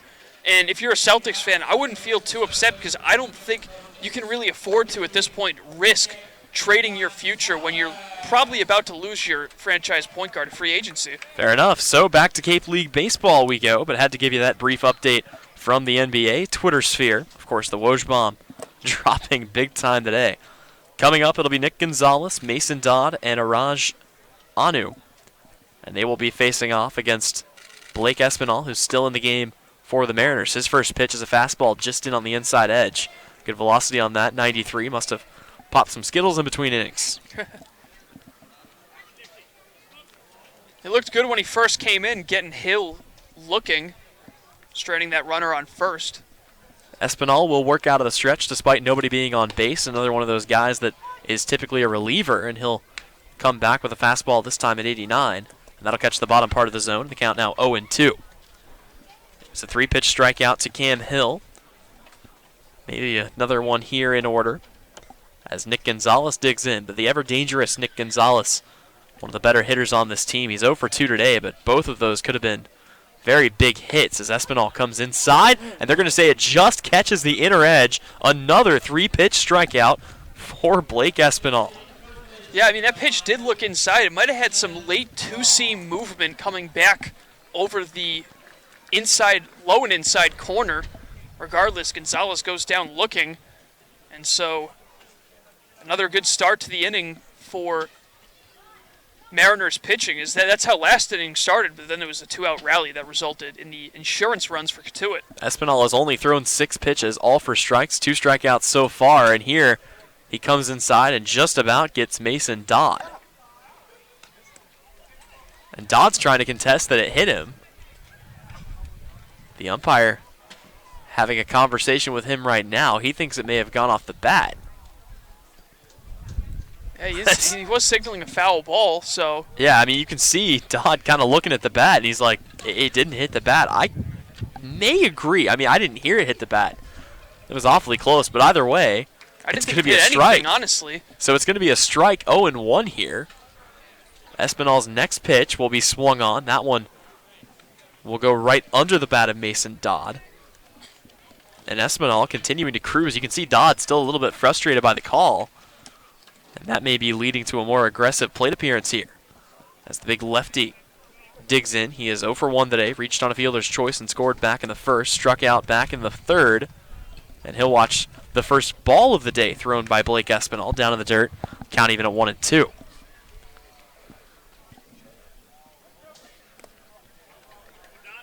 Mariners going to need another big game from their bullpen to keep this deficit at 3 and give their offense at least a chance to chip away at this lead.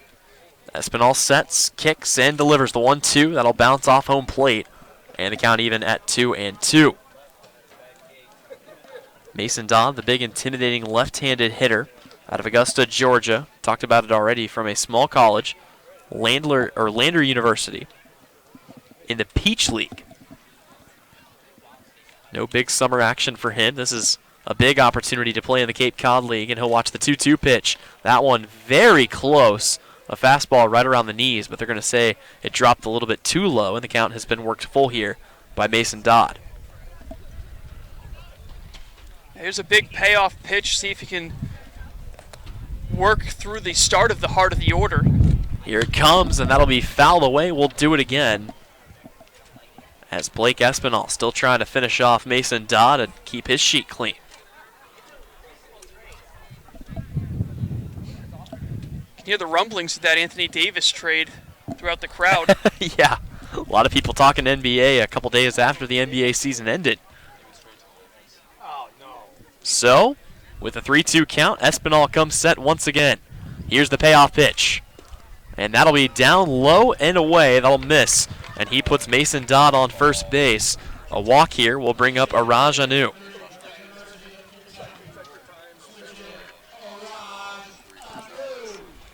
So a couple of strikeouts and a walk to start Blake Espinal's outing. And now he'll face off against the cleanup man, Anu. He is 1 for 2 today. A base hit and a run scored back in the first. And a fly out to center back in the third. First pitch Anu sees is smoked into left center field. Back to the fence, and it's a no-doubter. The second home run of the day, this time courtesy of Araj Anu, and it's a 7-2 Kettleer lead. That ball cleared the scoreboard in left center field. I mean, an absolute rocket off the bat of Anu. And we know he's got a lot of power. That's why he transferred to Kentucky to really continue that power at the D1 level. And man, that ball was smacked. That had to be in the ballpark of 400-plus feet. That's another 2-run homer, and you mentioned it, Colin, an absolute no-doubter off Anu's bat. That one went probably 4 or 5 trees deep in the tree line back there. You mentioned it cleared the scoreboard. So an absolute moonshot puts the Kettleers up by 5, and that'll bring Colton Kessler to the dish, who had the first big hit of this game, a 2 RBI triple back in the first. Back to work here's Blake Espinal. First pitch will miss low and away, and the count now 1-0. Even though that was only the second walk issued by Harwich pitching, it shows how costly putting guys on base via the walk can be, instead of it being a solo home run. 1-0 Double the pitch. damage. Yep, 1-0 pitch, hit softly and an easy play for Malinowski, who settles under a shallow pop fly and makes the catch. But yeah, the walks will kill you. You put a guy on base for free, and more than likely he's going to find his way home. That is the second 2-run home run of the day, the first one coming off the bat of Cameron Williams back in the 4th inning. So it was a promising start for the Mariners. We mentioned they get off to a really, really good start. The first 2 guys that came up to bat came around to score back in the 1st inning, but since then they have been completely shut out. As Espinal throws a good off-speed pitch. Actually, it's a fastball with a little bit of late movement. You talked about that 2-seamer he's got, Colin. That's looked pretty good for him so far as he gets Casey Schmidt to swing over it. Schmidt digs in from the right-hand side. Here's the 0-1 from Espinal. And that'll just miss around the knees to even the count at 1-1. Espinal looking really good up until that walk, and then you put a guy on base for a dangerous hitter like Anu, and one mistake just was turned around for a quick 2-run dinger. 1-1 pitch. That one will be chopped to third. Good job picking it out by Cam Thompson. Throws across the diamond, and it's good for out number 3. So the inning finally over, but not before a big-time 2-run bomb by Araj Anu gives the Kettleers a 5-run lead. We head now to the 6th inning. Cotuit still holding a lead. Harwich looking for some runs. When we come back, you're listening to Harwich Baseball on the Mariners Radio Network.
Back at the ballpark here at Lowell Park. Tyler Henry alongside Colin Casey, and a new pitcher will enter the game here for the Kettleers of Cotuit. It'll be Joey Walsh, another local product. Yeah, Walsh from Plymouth, Massachusetts, just north of Wareham, so only about 15 minutes or so, 20 minutes away. As Walsh from Boston College, 1-0 on the season, so he does have a win. The 4.50 ERA. In 2 games, he's pitched 4 innings, allowing 2 runs on 2 hits, walked 1 batter, and struck out 5. So a pretty reliable left-handed specialist here for the Kettleers. Yep, and he'll come in. The guys he'll be facing off against will be 2-3-4. It'll be Chris Gallen, Bobby Seymour, and Nico Cavadas. And again, since the beginning of this game, where they were able to get the first 3 guys on base, they have gone 5 complete innings. And only 1 guy has reached. That was Eduardo Malinowski, who reached on a throwing error back in the 4th. But aside from that, they haven't been able to find a way to get anybody on base. Trying to break from that here is, again, it'll be Gallen, Seymour, and Cavadas to face off against the new pitcher into the game, and Joey Walsh. 2019, Walsh went 4-6, a 6.79 ERA, 43 strikeouts to just 29 walks. The lefty's first pitch, big swing and a miss, as Chris Gallen gets under that one to start his at-bat. Yep, so 2, 3, and 4 hitters, a big opportunity to get some runs on the board, and now with a deficit now at 5 with only 4 innings left, got to get those runs now. Little check swing, that'll bounce off home plate, and now it's 0-2. Chris Gallen falling behind here. So it was a really, really quick outing for Holcomb. Kind of came in, got the job done, and then was sent away in favor of Joey Walsh. Another ball fouled away, and walking that one off will be Chris Gallen. Might have gotten a piece of himself there, but the count stays at 0-2. Yeah, that's never fun, getting a 90-mile-an-hour pitch fouled right off your mask. scary situation. That's just part of the job. Yep, giving a moment there for catcher Colton Kessler. And sorry, that's what I meant to say. Kessler was the one that took it off the face mask. So this count stays at 0-2. Chris Gallen stands in. This pitch will miss low in the dirt. Taking a little bit off of that one was Joey Walsh.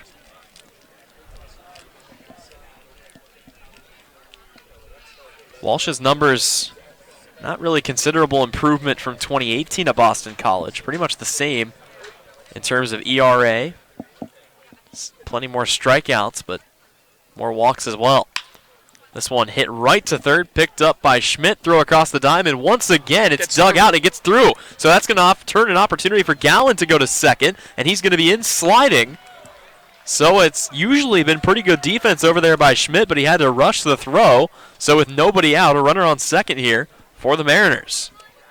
Yeah, the last time the Mariners were unable to take advantage of an error, but that error came with 2 outs. This one with nobody out, and now the heart of the lineup. So a perfect opportunity for the Mariners to cut into this 5-run deficit.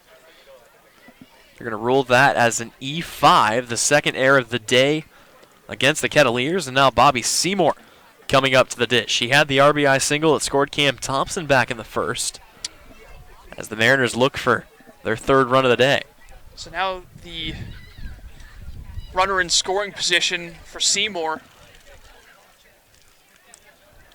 Here comes the pitch. That one will be roped into left field, and that will get down. They will hold the runner up at third. So runners on the corners with nobody out for Nico Cavadas coming up. Bobby Seymour.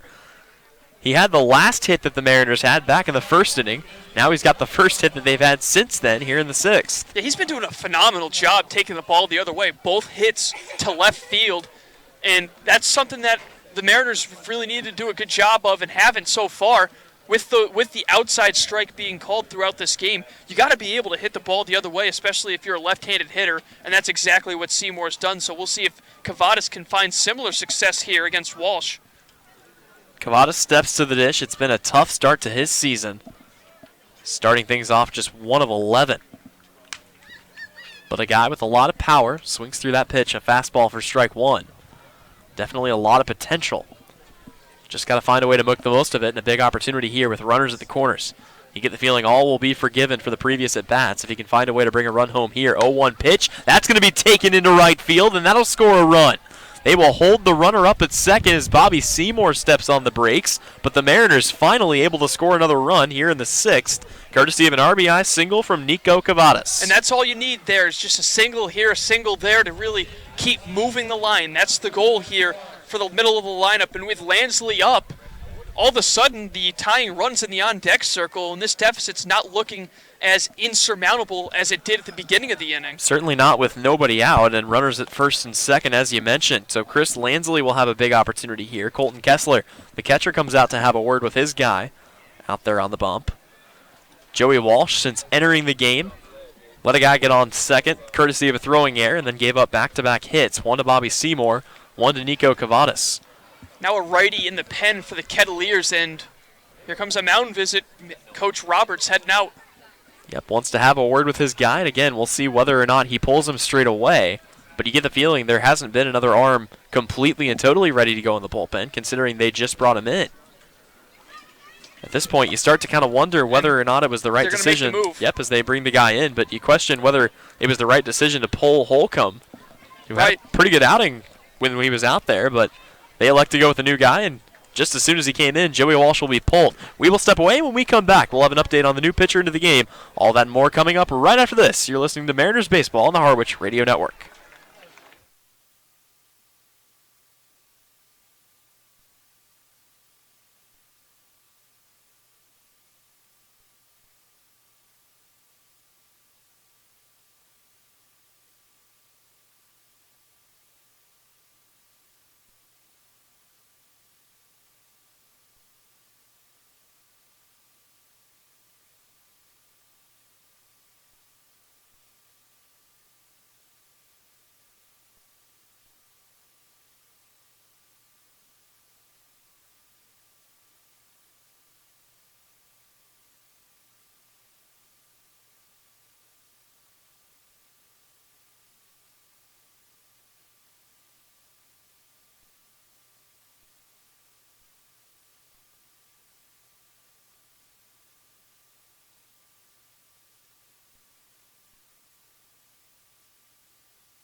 New pitcher into the game here at Lowell Park for the Cotuit Kettleers, trying to put out a bit of a fire here. And it will be Bo Hofstra, who, Colin, has been pretty good so far for Cotuit this season. Yeah, he's gone 2 1/3 innings in the young seasons, picked up a victory in relief. 2 hits allowed, and he struck out 3, and it would be big if he could double that strikeout number and get 3 of them and get out of the inning. But he's going to have to face the number 5 hitter, Chris Lansley, who is 0 for 2 today, but has the potential to really put a ball in the gap and cut into this deficit even further. Yep, the numbers you threw out pretty good. His numbers from 2019 also very good in the Big Ten with Purdue. Check this out, a 1.62 ERA. That through 39 innings of work, 47 strikeouts, just 24 walks, more than 10 strikeouts per 9. That number dwindling awfully close to 11. So he will face off, as you mentioned, against Chris Lansley, who will hit with runners on first and second, both of those still responsible to Joey Walsh. Hofstra, one of 2 pitchers at 6'5", the other being Christopher Troy. So he's up there as one of the tallest players on the team. Yep, and that can add a lot of velocity, a lot of good movement on the downward angle. Able to kind of use the gravity to his advantage. So he will pitch out of the stretch coming here. Hofstra's first pitch. That'll be a fastball that misses up and in. Right up around eye level. Threw a little chin music there to Chris Lansley. Maybe missed a spot, maybe trying to brush him off the plate a little bit, but either way, Lansley standing right back in where he was. Runners at first and second, still nobody out here in the visiting half of the 6th. And another high fastball that'll miss at about 88 up around the eyes. Chris Lansley would be more than content to take a walk here with Eduardo Malinowski on deck. Yeah, and that's the one thing you can't do coming into this game is throw a bunch of balls and load the bases with a tying run at the plate. That's a worst case scenario right now for Hofstra. Lansley steps in from the right-hand side, 2-0, big cut. Taking on that one of the big things that Coach Englert said he wanted his guys to make sure they did in this game as opposed to the first couple is really stop trying to hit the long ball. Focus up on getting a couple of hits. That's exactly what they've done when they've scored runs in this one. And looking to tack a few more on here with nobody out. 2-1 count on Lansley. Hofstra kicks, delivers. Big swing and a miss once again at another high fastball. And the count is even now at 2-2. Yeah, this would be a huge out for Cotuit if they can get it, because then their middle infielders can go back to double play depth and try to get an inning-ending double play with Malinowski on deck. Bo Hofstra trying to help the Kettleer cause. He is pitching right now with a 4-run lead. 7-3 our score. Here comes the 2-2. Check swing. They go down the line. And they're going to say he did not go. Yeah. Actually, no, he did go. Sorry.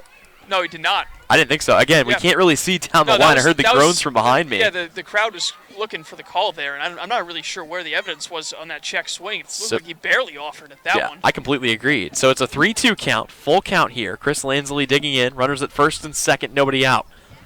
Trying to pad some runs on here for Harwich. Here's the payoff pitch, and that will be in there for strike 3. A fastball on the outer half. Chris Lansley down on strikes. Yeah, and that pitch was right on that outside corner, right in the middle part of the zone in terms of height. It's one you really can't afford to take with a 3-2 count. You got to kind of at least fight that pitch off down the right field line at the very least. So that will bring Eduardo Malinowski to the dish. Malinowski hitting from the right-hand side. And this is a big at-bat here for Harwich. You cannot go back to the bench empty-handed. First pitch he sees will be fouled back to the screen. Hofstra's looked pretty good here so far. If nothing else, you got to make sure you move him up, but a hit here would be absolutely crucial. Malinowski 0 for 2 with a ground out to short. He also reached on error in the 4th. One of 2 errors committed by the Kettleers. So we'll see if Malinowski can find his way back on base. Here's the 0-1 from Hofstra. That'll be lifted high into right field. Plenty of time for Chavers to settle under it. He will make the catch, and nobody will tag. So an unproductive out there, and the runners stay right where they're at. First and second, 2 away now, and Brian Dempsey will step to the dish. Yeah, this is a big opportunity for Dempsey to break through at the plate. Still looking for that first hit of the season, and what better way to do it than at least keeping the inning alive and perhaps driving in that runner on second base, Seymour. Yep, this would certainly be the biggest at-bat of his season, biggest at-bat maybe of Harwich's season if he can keep the inning alive. These are the kinds of opportunities you have to cash in on as a team in the Cape Cod Baseball League. They had runners at first and second, nobody out after scoring the run. Now they're still where they were with 2 outs, and Dempsey fouls this one off down the right-hand side. On the other side, it's been a pretty good start, or not start, but a pretty good appearance here for Bo Hofstra. Came in, got Lansley looking, got Malinowski to fly out to right, and now looking to close the inning out. Help his buddy and Joey Walsh out. This one will miss high and inside, a fastball to even the count at 1-1. Yeah, 7, 8, 9 hitters having their woes at the plate for Harwich. 0 for 6 with 3 strikeouts in this game. Hofstra sets here. Dempsey ready from the right-hand side. Here's the 1-1 pitch. High fastball, and once again it'll be fouled off right back into the glove of Colton Kessler. It's Colton with a Y. Kind of a strange spelling, but I'm sure it works for him. It's a 1-2 count here. Dempsey down to his final strike. Harwich looking for a couple of runs here. So we are in the visiting half of the 6th. Hofstra sets, delivers. That one will be taken near the gap and right to the shortstop, who picks it up and goes the short way to Gonzalez for out number 3. So Harwich looks very dangerous in the 6th inning, but are unable to get anything more than 1 run out of it. We head now to the home half of the 6th. When we come back, you're listening to Harwich Baseball on the Mariners Radio Network.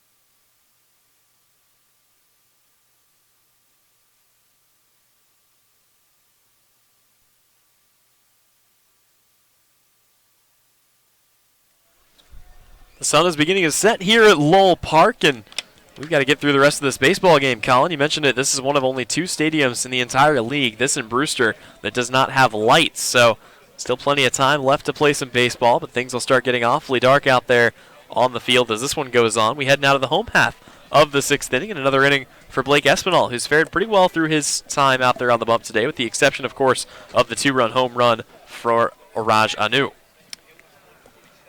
So we got 1 game in progress right now in the top of the 4th. Bourne with a commanding 5-0 lead over Falmouth, as Bourne looking for their first victory of the season. They've only played 2 games, losing both of them and having a couple of rainouts, 1 canceled due to field conditions.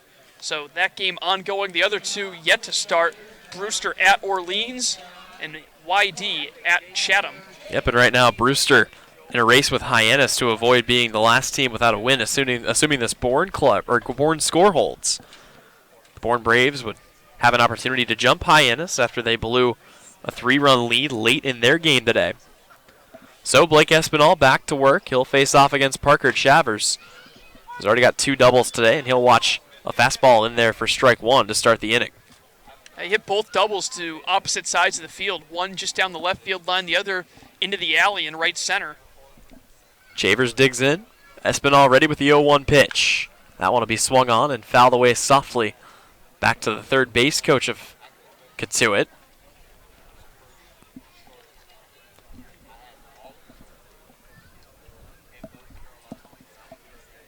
So Chavers looking to extend what's already been a pretty good day in addition to those 2 doubles. He's come around to score twice.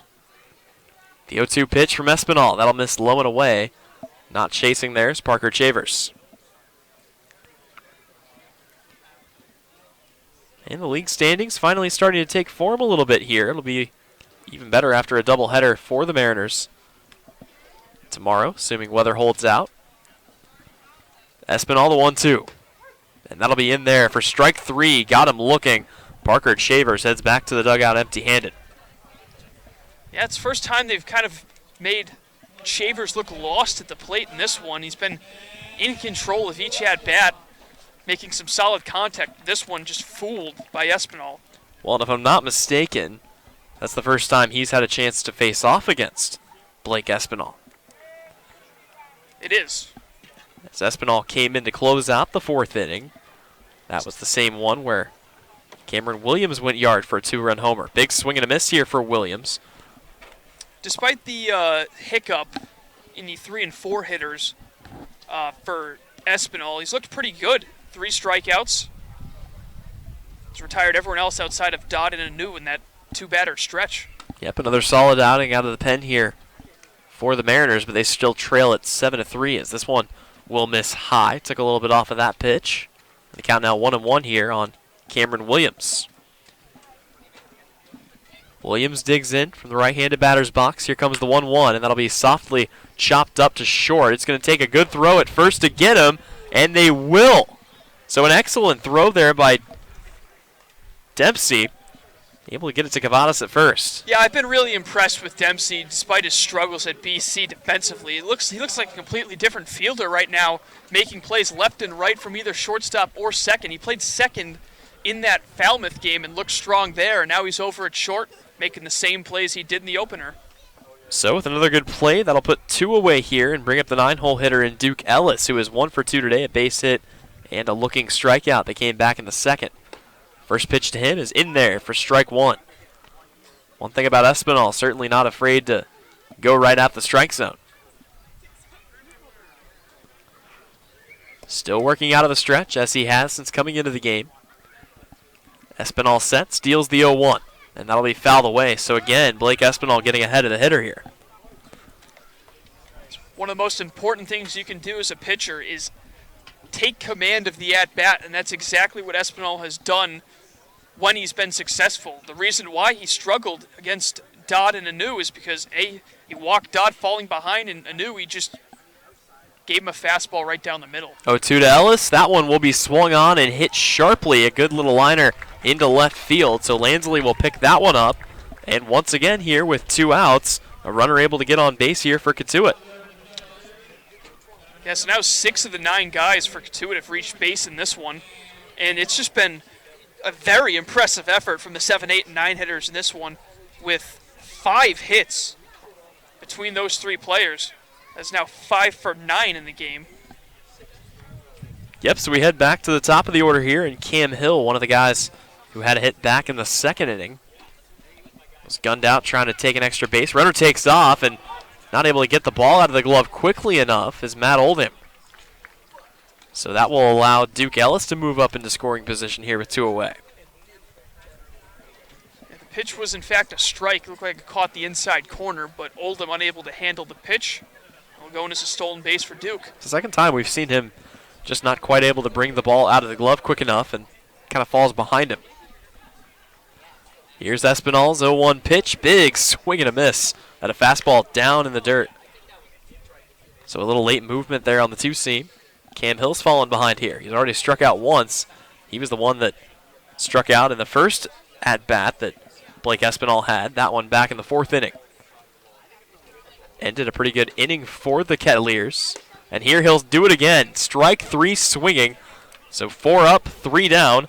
And able to get out of another inning unscathed is Blake Espinal. We head to the 7th. Cotuit still leading at 7-3. When we come back, you're listening to the Harwich Mariners on the Mariners Radio Network.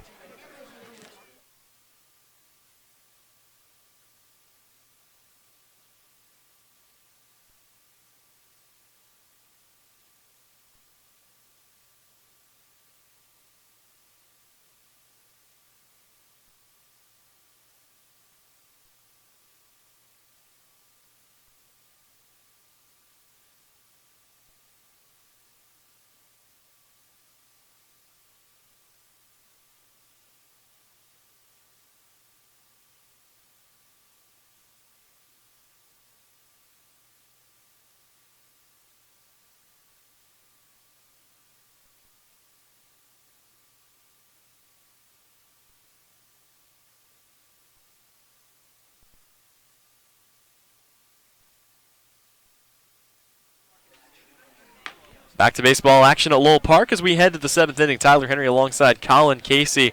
Bo Hofstra coming out for another inning. But before we talk about that, we'd like to remind you that today's game is brought to you by Milton Cat. For sales and rentals of Caterpillar machinery, generators, and marine engines, visit MiltonCat.com, your area cat dealer.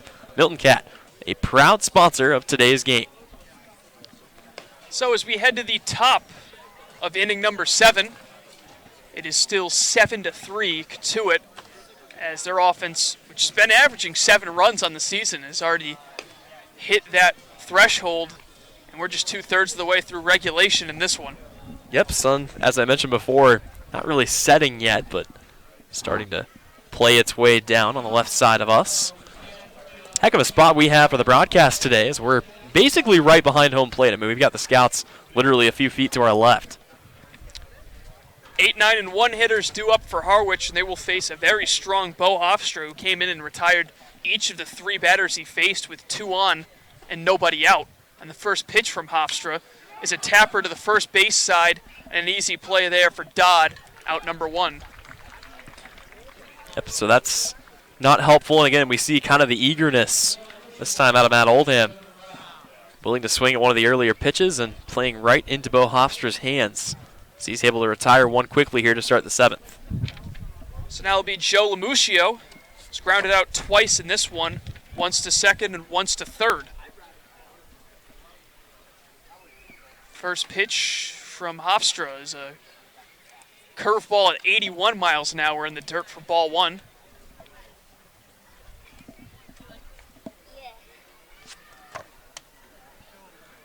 And the 1-0 is just a bit high, maybe a little bit outside, 2-0. Yeah, Hofstra had to pitch his way out of a little bit of trouble as he had runners at first and second with nobody out coming in the 6th and was able to get him 3 up, 3 down. 2-0 is taken inside, so a hitter's count at 3-0 for Lamuccio, as Hofstra hit 96 on that fastball, so he can really get it up there in the upper 90s. Likely going to see the take sign on here. Doubt if the bat comes off the shoulder for Lamuccio. And a fastball misses low for ball 4. It's a 4-pitch walk to Lamuccio, so with 1 on, top of the lineup due up, and Cam Thompson will have his 4th plate appearance in this one. He walked and came around to score in the top of the 1st, struck out looking in the 3rd, grounded out to 2nd in the 5th. Yep, and once again, the K-State product will stand in. You mentioned it over 2 today. Looking to get back on the right track here. It's been a slow couple of days for Thompson, as checking over to first is Bo Hofstra. Lamuccio not with a gigantic lead over at first, but definitely want to look out for him in the case of a steal. Well, and after getting picked off back-to-back last night, you get the feeling the scouting report is out that you can get some of these Mariners. And the first pitch to Thompson's in the dirt. So Hofstra looked really in control when he came in the 6th, now in the 7th after getting the first out, struggling to find the zone. And Thompson fouls that pitch right towards the Cotuit dugout, 1-1. We'll say, I don't think the Mariners have been nearly as aggressive on the base pass as they have been in games past. We saw a lot more hit and run opportunities in the past couple of games, one against Bourne and the other, of course, coming last night against Chatham. And the only advance on the base pass was via a wild pitch that brought home a run to make it, at the time, 2-0 Harwich back in the 1st inning. From the stretch, a pickoff move from Hofstra. Back in time once again is Lamuccio. Harwich trying to jump back into the win column. And it'd be nice, I mean, honestly, if you can go 2-2 on a road stint, that's not that bad. Bring it home for a triplet of games on Sunday and Monday. That fastball's on the outside corner for a strike, 1-2. And of course, tomorrow's doubleheader is scheduled for Father's Day. Don't forget, bring Dad out to the ballpark, White House Field. And maybe an umbrella. And maybe an umbrella, yes. We'll have a covered press box for the first time in a little while, so we'll be good, but you may want that. The 1-2. Swing and a miss, strike 3, and that is the 2nd strikeout from Hofstra, and the 2nd time Cam Thompson is struck out in this one. 2 away in the 7th. Yeah, things just completely coming to a halt here offensively, with the exception of this part of the order here. The 1 through 5 guys were able to get on in this game, but aside from that, it's been completely quiet for the Mariners. Sorry, 1 through 4. So maybe Gallen, Seymour, and Cavadas have a little bit more magic in them. And the first pitch to Seymour is on the outside corner. Or excuse me, to Galland is on the corner for a strike. Galland singled, came around to score, and grounded out to the pitcher. Reached on an error last inning, came around to score as well. So he has 2 of the Mariners' 3 runs. There's another pickoff move there from Hofstra. Yep, just trying to keep Lamuscio close. We've seen Joe Lamuscio take off a couple of times so far this season. Wonder whether or not they'd be willing to send him today. And there he goes. And the throw is way offline. Lamuccio's there easily. Takes a step towards third, but will retreat to second. And so that is the first steal of the game for the Mariners. I was going to say, I just mentioned whether or not they were going to send him, and they sure enough, they have Lamuscio take off. Got a pretty good jump. It would have taken a better throw than that to beat him, and fortunately for them, Hill able to back that play up in center field. But a runner in scoring position here with 2 away. The chance here for Harwich to potentially maybe climb back into this one. Yeah, a base hit potentially makes this a safe situation. The 1-1 is on the corner for a strike. And that's one that I'm sure Chris Gallen wishes he had back. That was a fastball that just kind of got left hanging. Not sure that's the spot Bo Hofstra wanted to hit. That would have been a good pitch to turn on. Hofstra a strike away from getting out of it and completing a second inning of work. The 1-2. Swing and a miss, strike 3. Got him on the nasty curveball, and the side is retired. So the Mariners get another runner in scoring position but can't capitalize. We're through 6.5 from Lowell Park. It is Cotuit 7, Harwich 3. You're listening to Mariners Baseball here on Cape Cod.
New pitcher set to go for the Mariners here in the bottom of the 7th, and it is the right-hander Connor McCullough from Kansas State, teammate of Cam Thompson.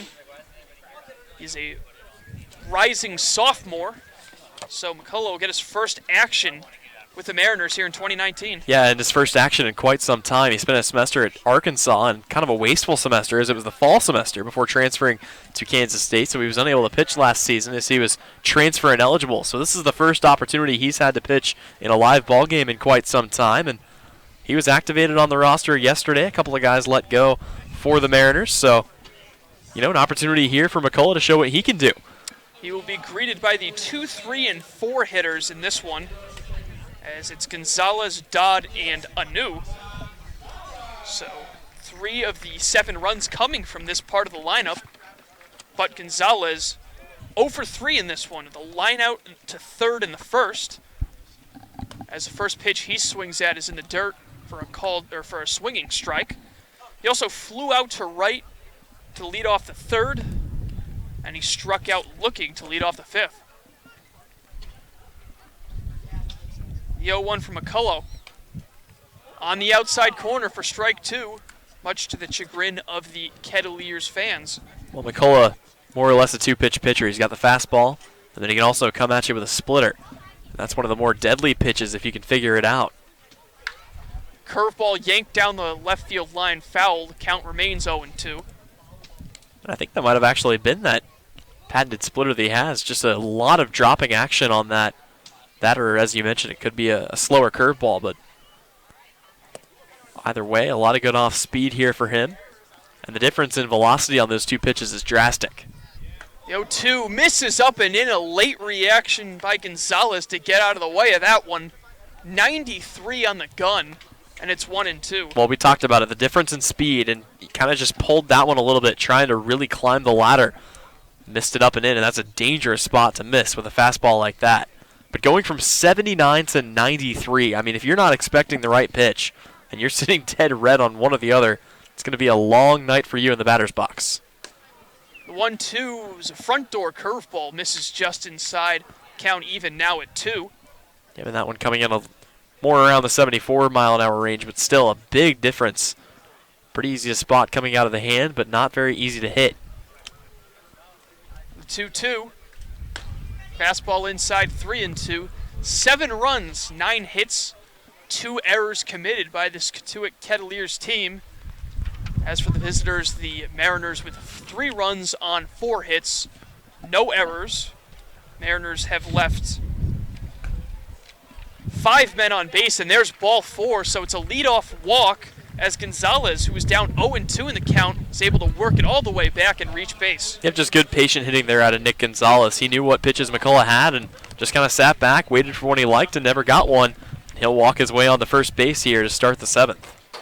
So now that brings up the 3-hitter Mason Dodd, who is 0-2 in this game. He reached base on a fielder's choice and came around to score as we have a pickoff move. That was in the first, struck out looking in the 3rd, and then reached first via a walk, and then coming around to score in the 5th.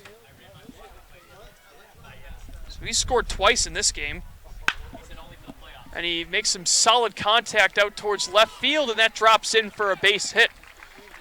So despite reaching base twice, is the first hit of the game for Dodd, and now it is 2 on and nobody out for the dangerous Oraj Anu.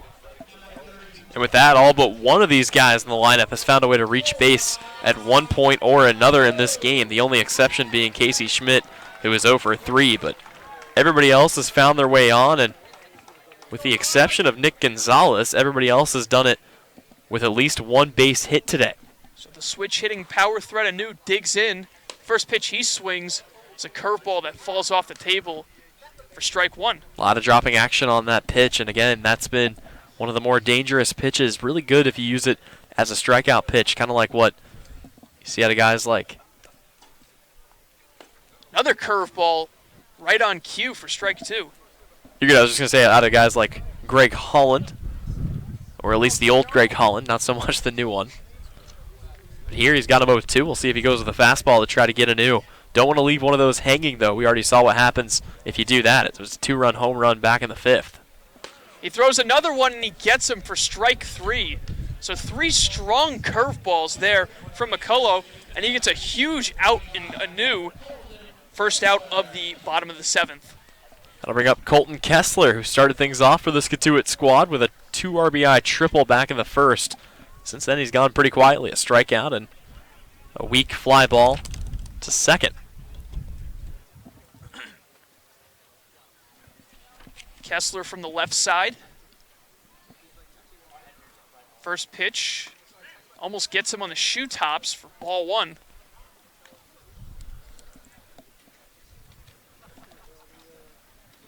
Sun being blocked by some clouds for some time now, so temperature dropping a bit out here at Lowell Park. The 0-1, swing and a miss, a one-handed follow-through there by Kessler, but he comes up empty. But I'm sure he'd love nothing more than another big hit here, try to pad a few more insurance runs onto this 4-run lead. Following the first inning 2-run triple, he struck out and popped out for a 1-for-3 clip. He gets another curveball and he lays it off 2-1. And Matt Oldham will go out and talk to his pitcher McCullough. Yeah, seen a lot of that off-speed pitch, and he started using the fastball early on in the first count that he had to Nick Gonzalez when he walked him, and that might be part of the discussion. Maybe mix a few more fastballs in. Seems like he's almost a little bit hesitant to throw that pitch ever since he almost took Gonzalez's head off with it. But it's a good fastball. I mean, a lot of good movement on it. Coming in at about 93 miles an hour, some good velocity.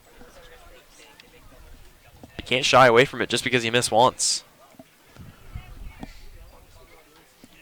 2 balls, 1 strike following the mound visit. And the pitch is a fastball hit on the ground to second. They go the short way to second for 1. That's all they'll get as Malinowski throws it over to Dempsey to get the runner Dodd out at first. Yep, so it's a fielder's choice, but another insurance run moves up just 90 feet away, and that will bring up Casey Schmidt, who I'm sure would love to join all 8 of his teammates in the lineup as somebody who's found a way to reach base in this game. He is 0 for 3, a strikeout, a pop out, and a ground out. So he's done it about every way you can, traditionally.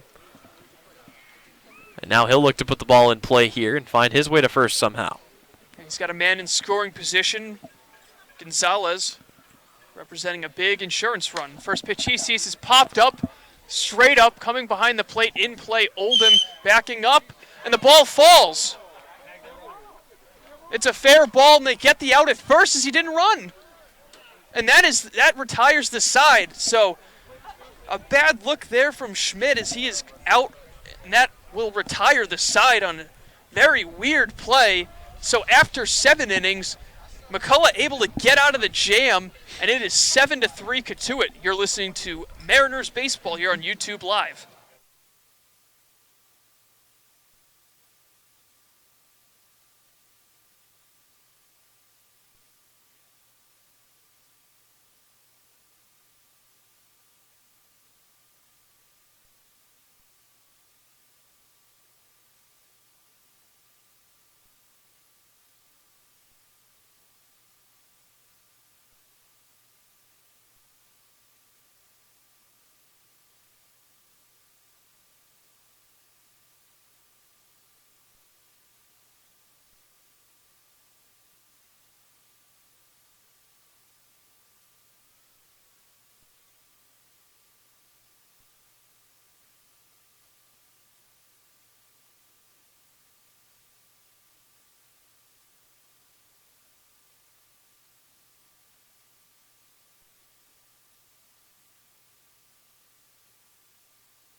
Bo Hofstra gets another inning.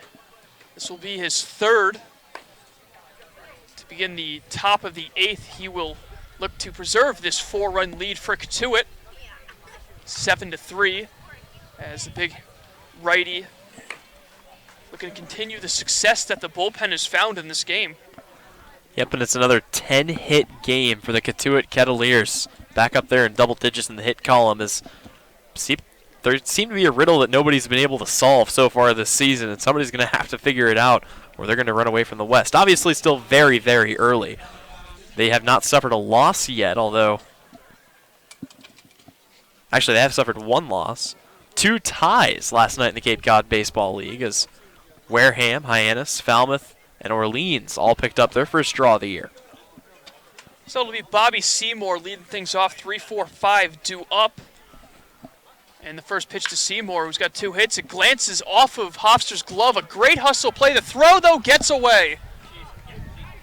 And they might give that one a base hit with the hustle from Seymour there. Would have been a close play, and that's exactly what they're going to do. So they will give Seymour his 3rd hit of the game. I was going to say, talk about breaking out of a little bit of a slump, if you can call it that, after going 0 for 4 yesterday. He goes 3 for 4 today so far with 3 base hits. And that, as you mentioned, I think it would have been awfully close at first, even had Williams been able to make the throw. And we're going to get a mound visit here, and you wonder if that might be it for Hofstra, and they might go to a left-hander with Cavadas waiting. And we are going to see a pitching change. It appears, and yep, but they are going to go to the righty, in fact. So the day is done for Hofstra. He goes 2+ with the runner on first still belonging to him, and nobody out here in the 8th. We're going to take a quick break and announce the new pitcher next.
Welcome back to Lowell Park here in the top of the 8th. As taking over for Bo Hofstra after 2+ innings of work is Kyle Nicholas. Nicholas, a 6'4", 210-pound right-hander from Ball State, his hometown of Massillon, Ohio. And this is going to be his second appearance of the season. He went 2 full in his last appearance, didn't give up a single base runner and struck out 3, so Nicholas definitely a reliable guy out of the pen so far in this season. Yep, take a look at Nicholas's 2019 record, or at least his 2019 stats, a 5.4 ERA through 51 innings of work, 78 strikeouts, but he added 47 walks to that total as well. So definitely a guy that works on both sides of that. Opponent's hitting just 184 off of him, so really his own worst enemy with those walks, but a very high quantity strikeout guy. Looking to have another good appearance, as you mentioned, already one good set for the Kettleers so far this season. So Nicholas will be greeted by Nico Cavadas, who is 1 for 3 in this one. A couple of ground outs and also an RBI single to his credit. So he drove home Galland in the 6th inning, and that was the last time the Mariners were able to drive in a run. So with no one out, the first pitch from Nicholas is a heater on the inside part of the plate, misses 94 on the gun. Yep, a lot of good velocity to that fastball, and definitely good to try to establish that early on here with a runner on first and nobody out. Harwich running out of opportunities here in the 8th inning. Seymour with a very conservative lead. The first pitch is popped a mile high on the left side of the infield. And the wind is blowing it and it falls. And the ball gets away and Seymour's going to make it to second safely. And they might rule that one a hit as well, as no glove was made. No, they're going to give it an error. So an error will be charged, and they're going to give that one to Cam Williams. Yep, second error of the day on Cam Williams, and that's a tough play. There really aren't any lights